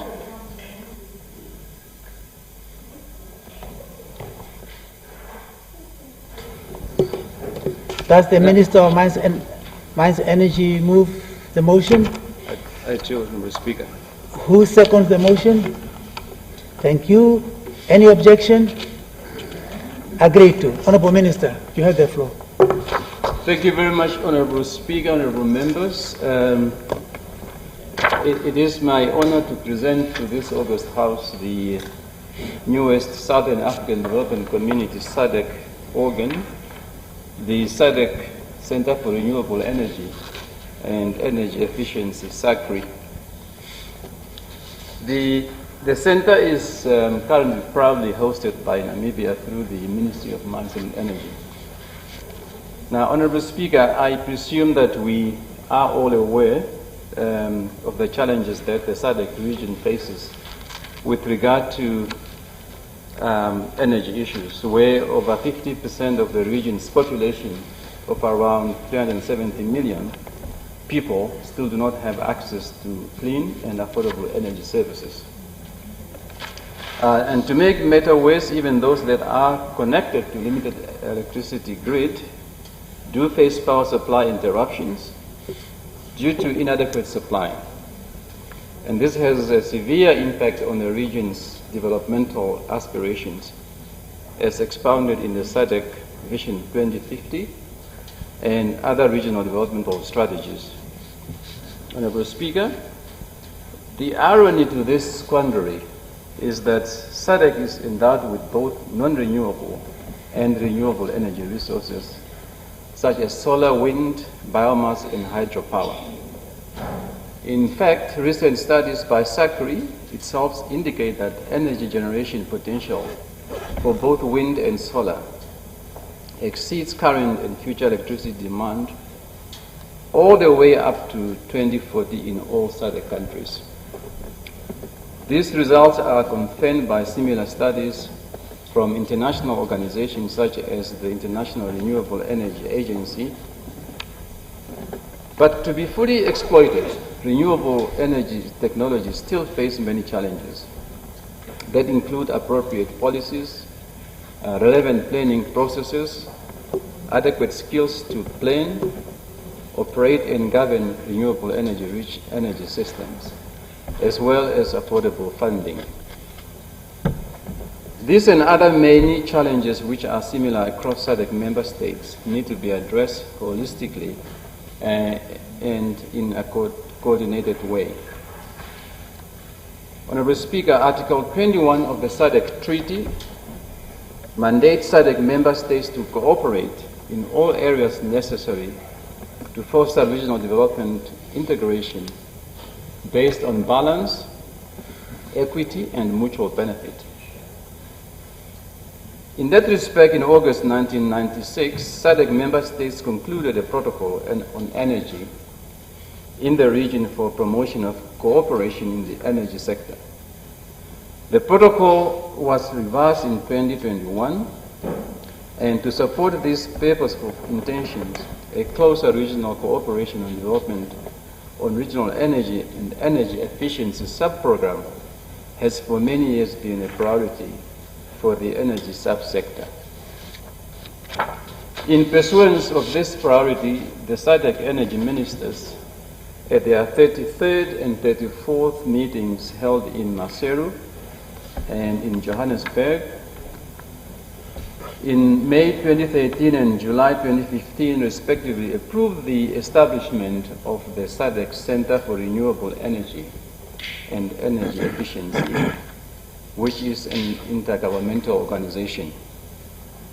In 2014, the SADC member states were invited by the SADC Secretariat to express interest in hosting the SACRI Secretariat, to which Namibia submitted its bid, and Namibia was then selected as the host country of the center, and the center was officially launched here in Windhoek in 2018. Now, the SADC's renewable energy resources are huge and underutilized, as I've said, and the establishment of SACRI is already unlocking this potential by providing business-focused guidance on the regional market opportunities and risks, especially to those deploying or investing in or regulating renewable power projects. Economies throughout the region need to be provided with tools, models, and lessons learned to transform and strengthen their energy sectors. Honorable Speaker, SACRI is established as a subsidiary organization of SADC, and its overall objective is to contribute towards increased access to modern energy services and improved energy security across the SADC region. This is done by promoting market-based uptake of renewable energy and energy-efficient technologies and energy services. And SACRI is planned to be funded by member states through annual contributions, project development, and implementation, and technical advisory services. Honorable Speaker, SACRI's legal establishment is governed by an intergovernmental memorandum of agreement as approved by the Committee of Ministers responsible for energy in 2017 and to be signed by a requisite number of SADC member states. The Memorandum of Agreement comes into force when signed and ratified by 2/3 of the member states. In other words, 11 members out of the current 16 member states. As of May 2022, only 10 member states have signed, and of the 10, one has also ratified the agreement. These are Angola, who has signed and ratified, Botswana, Eswatini, Lesotho, Malawi, Mauritius, Mozambique, Namibia, Zambia, and Zimbabwe. The 6 members that are yet to sign are Comoros, DRC, Madagascar, South Africa, Seychelles, and Tanzania. Honorable Speaker, for the agreement to acquire legal status, we still need one member state to sign the agreement, so that we can have 11 out of the 16. Now, as a host country, we, in collaboration with the SADC Secretariat, are doing all we can do to have all the member states sign and ratify the agreement.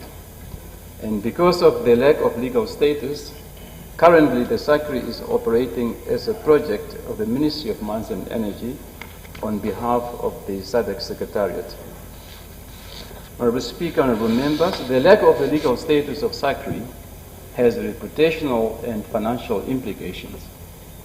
For example, SACRI's funding is expected to come from member states.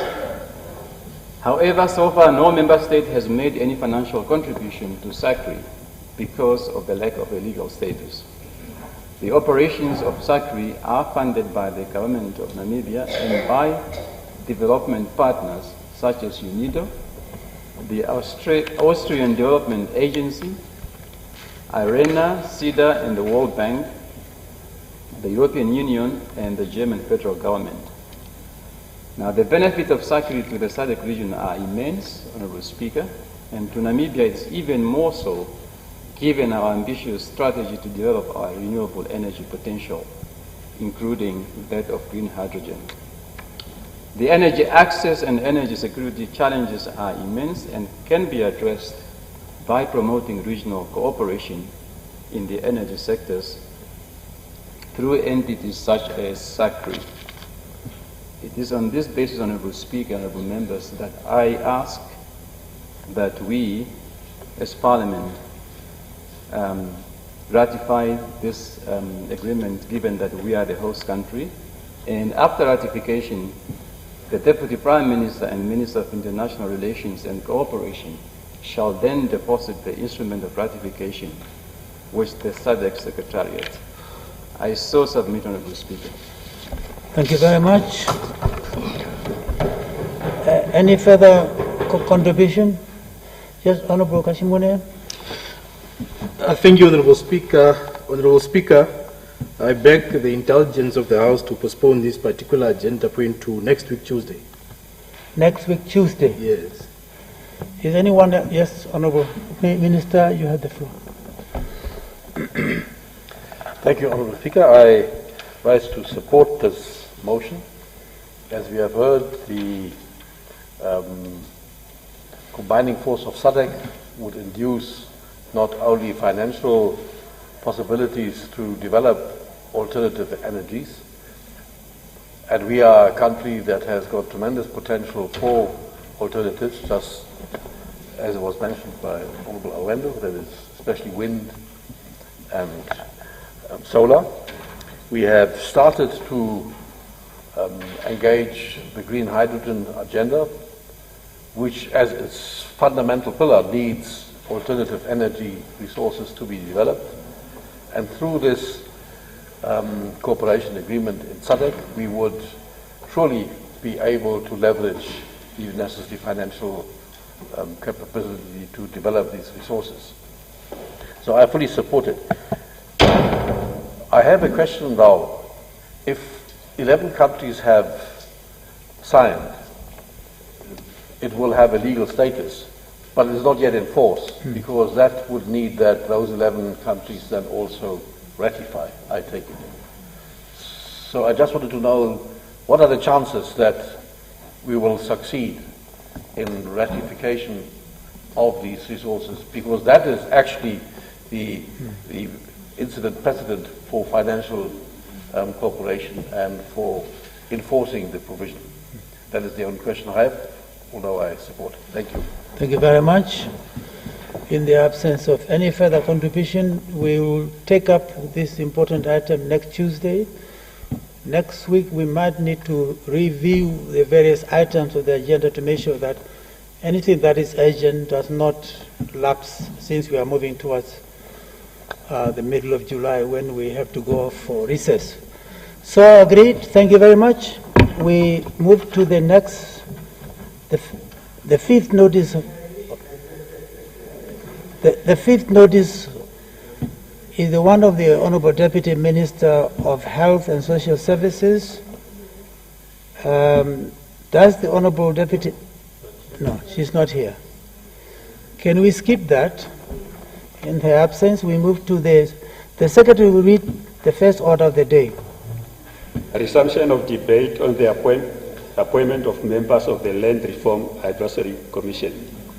When this Assembly adjourned yesterday, the 29th of June 2022, the question before the Assembly was a motion by the Honorable Minister of Agriculture, Water and Land Reform that the appointment be approved.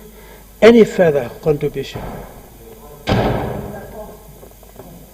Any further contribution? Yes?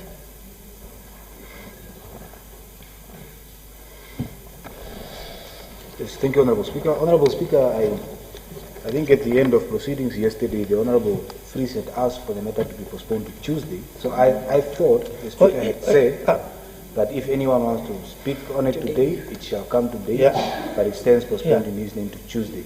But the actual reason why I stood is this, is I doubt we have even the working quorum. I'm taking care of that. Yes, having done all the other stuff, and this being such an important thing that could potentially be challenged, I don't want us to make that. No. It's being taken care of. You don't need to worry. Is there anyone who wishes to make a contribution before I defer the matter to next Tuesday? There are none.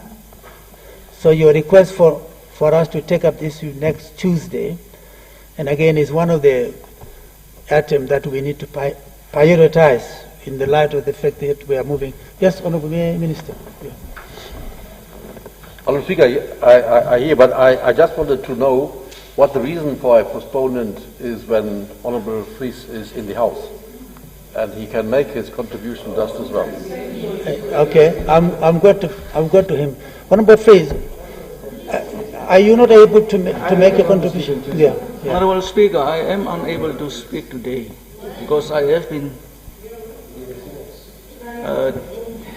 I am still preparing for my statement to be done on Tuesday. So that I unfortunately don't have the notes even. Okay. Well, so can we agree next Tuesday, and then again underline the fact that we will then prioritize some of these items so that they are actually handled before the expiry date. Thank you very much. So agreed. The Secretary will read the second order of the day. A resumption of debate on the importance of having a universal health coverage which is affordable to implement. When this Assembly adjourned Wednesday, the 9th March 2022, the question before the Assembly was a motion by the Honorable McHenry Venani that the motion be adopted. The Honorable Emma Dienda adjourned the debate on behalf of the Honorable Mwongo, and I'm now giving her the floor.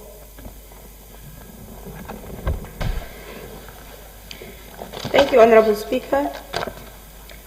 Honorable Speaker, honorable members, the Health World Organization's Constitution and the Health for All agenda set by the 1978 Almaty Declaration holds that health is a fundamental human right and that the attainment of the highest possible level of health is an important worldwide social goal. The need for a systemic approach to complex challenges and for better understanding the relationship between population health and its economic consequences has been recognized for years as the basis towards sustainable solution in global health. I therefore, honorable members, support this important motion on universal healthcare coverage in Namibia as tabled by the leader of the official opposition on the 2nd of March 2022. The World Health Organization defines the universal health coverage as access to key promotive, preventative, and rehabilitative health interventions for all at an affordable cost, thereby achieving equity in access. Honorable members, non-communicable diseases, mainly the cardiovascular diseases, cancer, chronic respiratory diseases, and diabetes mellitus are the world's biggest killers. According to a World Health Organization estimate, non-communicable diseases and injuries accounted for 53% of the 14,000 total deaths in Namibia in 2012, which is higher than all the deaths from communicable diseases, for instance, HIV, TB, malaria, maternal and childhood diseases, as well as nutritional disorders combined. About 21% of the total deaths in Namibia were due to cardiovascular disease, 5% due to cancer, 4% due to diabetes mellitus, 4% due to chronic respiratory disease, 9% due to non-communicable diseases, and 10% due to injuries. Honorable Speaker, honorable members, the emergence of a movement promoting universal healthcare coverage is the ultimate means to ensuring equitable access to health for all people, raise the attention to the importance of reimagining health systems. The COVID-19 pandemic further highlighted the importance of the universal healthcare coverage that should be promoted with better governance and linkage to social protection systems. The universal healthcare coverage is the aspiration that all people will obtain access to quality health services they need while not suffering financially as a result of paying out of pocket for health care. The universal healthcare coverage requires that countries expand their availability of and effective access to essential health services and include more people in risk pooling mechanisms such as social or private medical insurance or tax-based prepaid systems to reduce out-of-pocket payment at point of service. The inclusion of universal healthcare coverage in Sustainable Development Goal has generated attention to coverage of essential health services, to financial protection catastrophic or impoverishing out-of-pocket health spending, and to health system strengthening. Implicitly, it has also supported the inclusion of equity considerations into the global health agenda. Like AIDS a generation ago, universal healthcare coverage has re-energized the social justice driver of the community with greater political resonance than other health causes beyond ministries of health. Yet, as effectively demonstrated by the recent Lancet Commission on High-Quality Health System, there is a long way to go to strengthen health systems. Honorable Speaker, honorable members, the COVID-19 pandemic demonstrated how universal healthcare coverage provides the foundation for resilient health systems able to face new threats to population health. However, honorable members, it has also highlighted the shortcomings of modern and well-resourced health systems, especially when advanced tertiary care is not matched by adequate public health, primary care, and social care systems.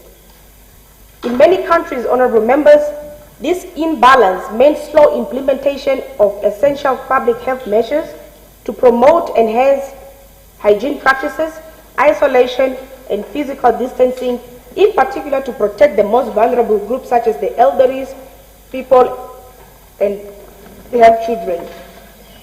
Honorable Speaker, honorable members,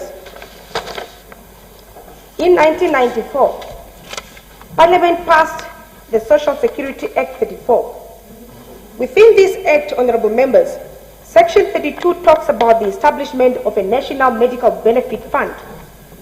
Section 32, therefore, thereby is hereby established to fund a fund to be known as the National Medical Benefit Fund. The fund shall be a juristic person.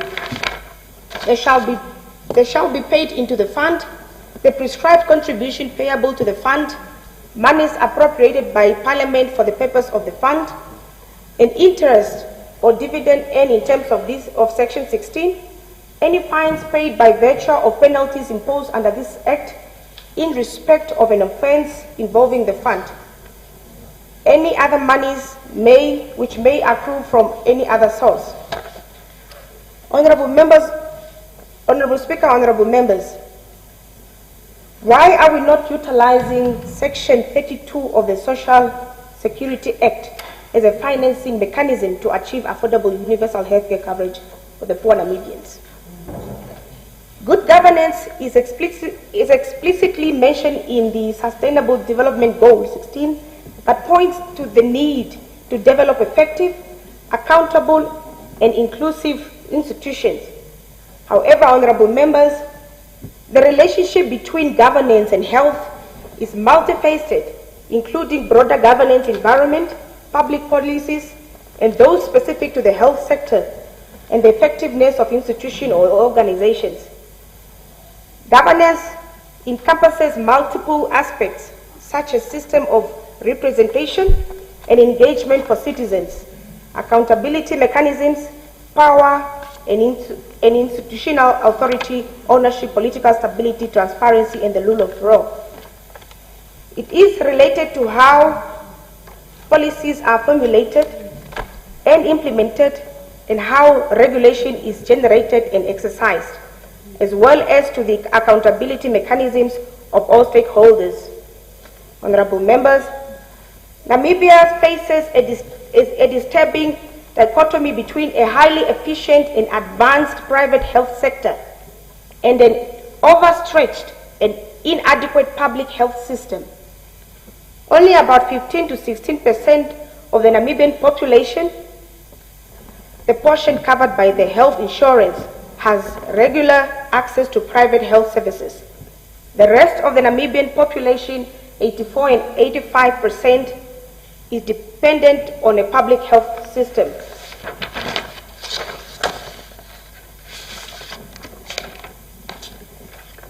Now, honourable members, having such an impactful pieces of legislation such as Section 32 of the Social Security Act and not effectively putting it to use amounts to poor governance, negatively impacting about 85% of the Namibian population that needs this.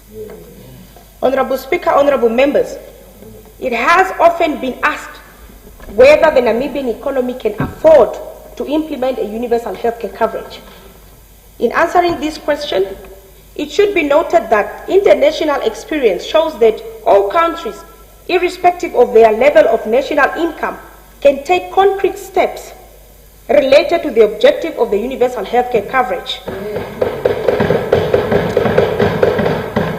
Health financing systems that are moving towards the universal healthcare coverage seek to raise sufficient funds for healthcare and use such funds in the most equitable and efficient way possible. These systems, Honourable Speaker, have very different starting points and country contexts. Thus, each country will need its own roadmap in order to achieve the core principles of the universal healthcare coverage. The PDM supports universal healthcare coverage. The universal healthcare coverage is of utmost importance due to the fact that the country's healthcare system continues to face enormous challenges. Chief among these are the stark inequalities in the provision of health services in the country. Honourable Speaker, honourable members, in conclusion, the main objective should, however, remain the equitable provision of quality healthcare to all Namibians. This will ensure that all Namibians, irrespective of their income level, lead socially and economically productive lives. In doing this, Namibia will achieve the necessary preconditions for the country to attain economic growth and reach its national development objectives. Also, by taking steps towards universal healthcare coverage, Namibia will go a long way in meeting the Millennium Development Goals related to health and social welfare. With these few words, I support the motion. Thank you, thank you. We have come to a point. I'll give the floor for the Minister of Health to register his participation, and then we continue with him next time round. Honorable Minister.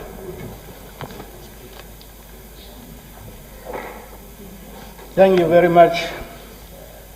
Can Honorable I? Speaker? Yeah? Oh, yes, please.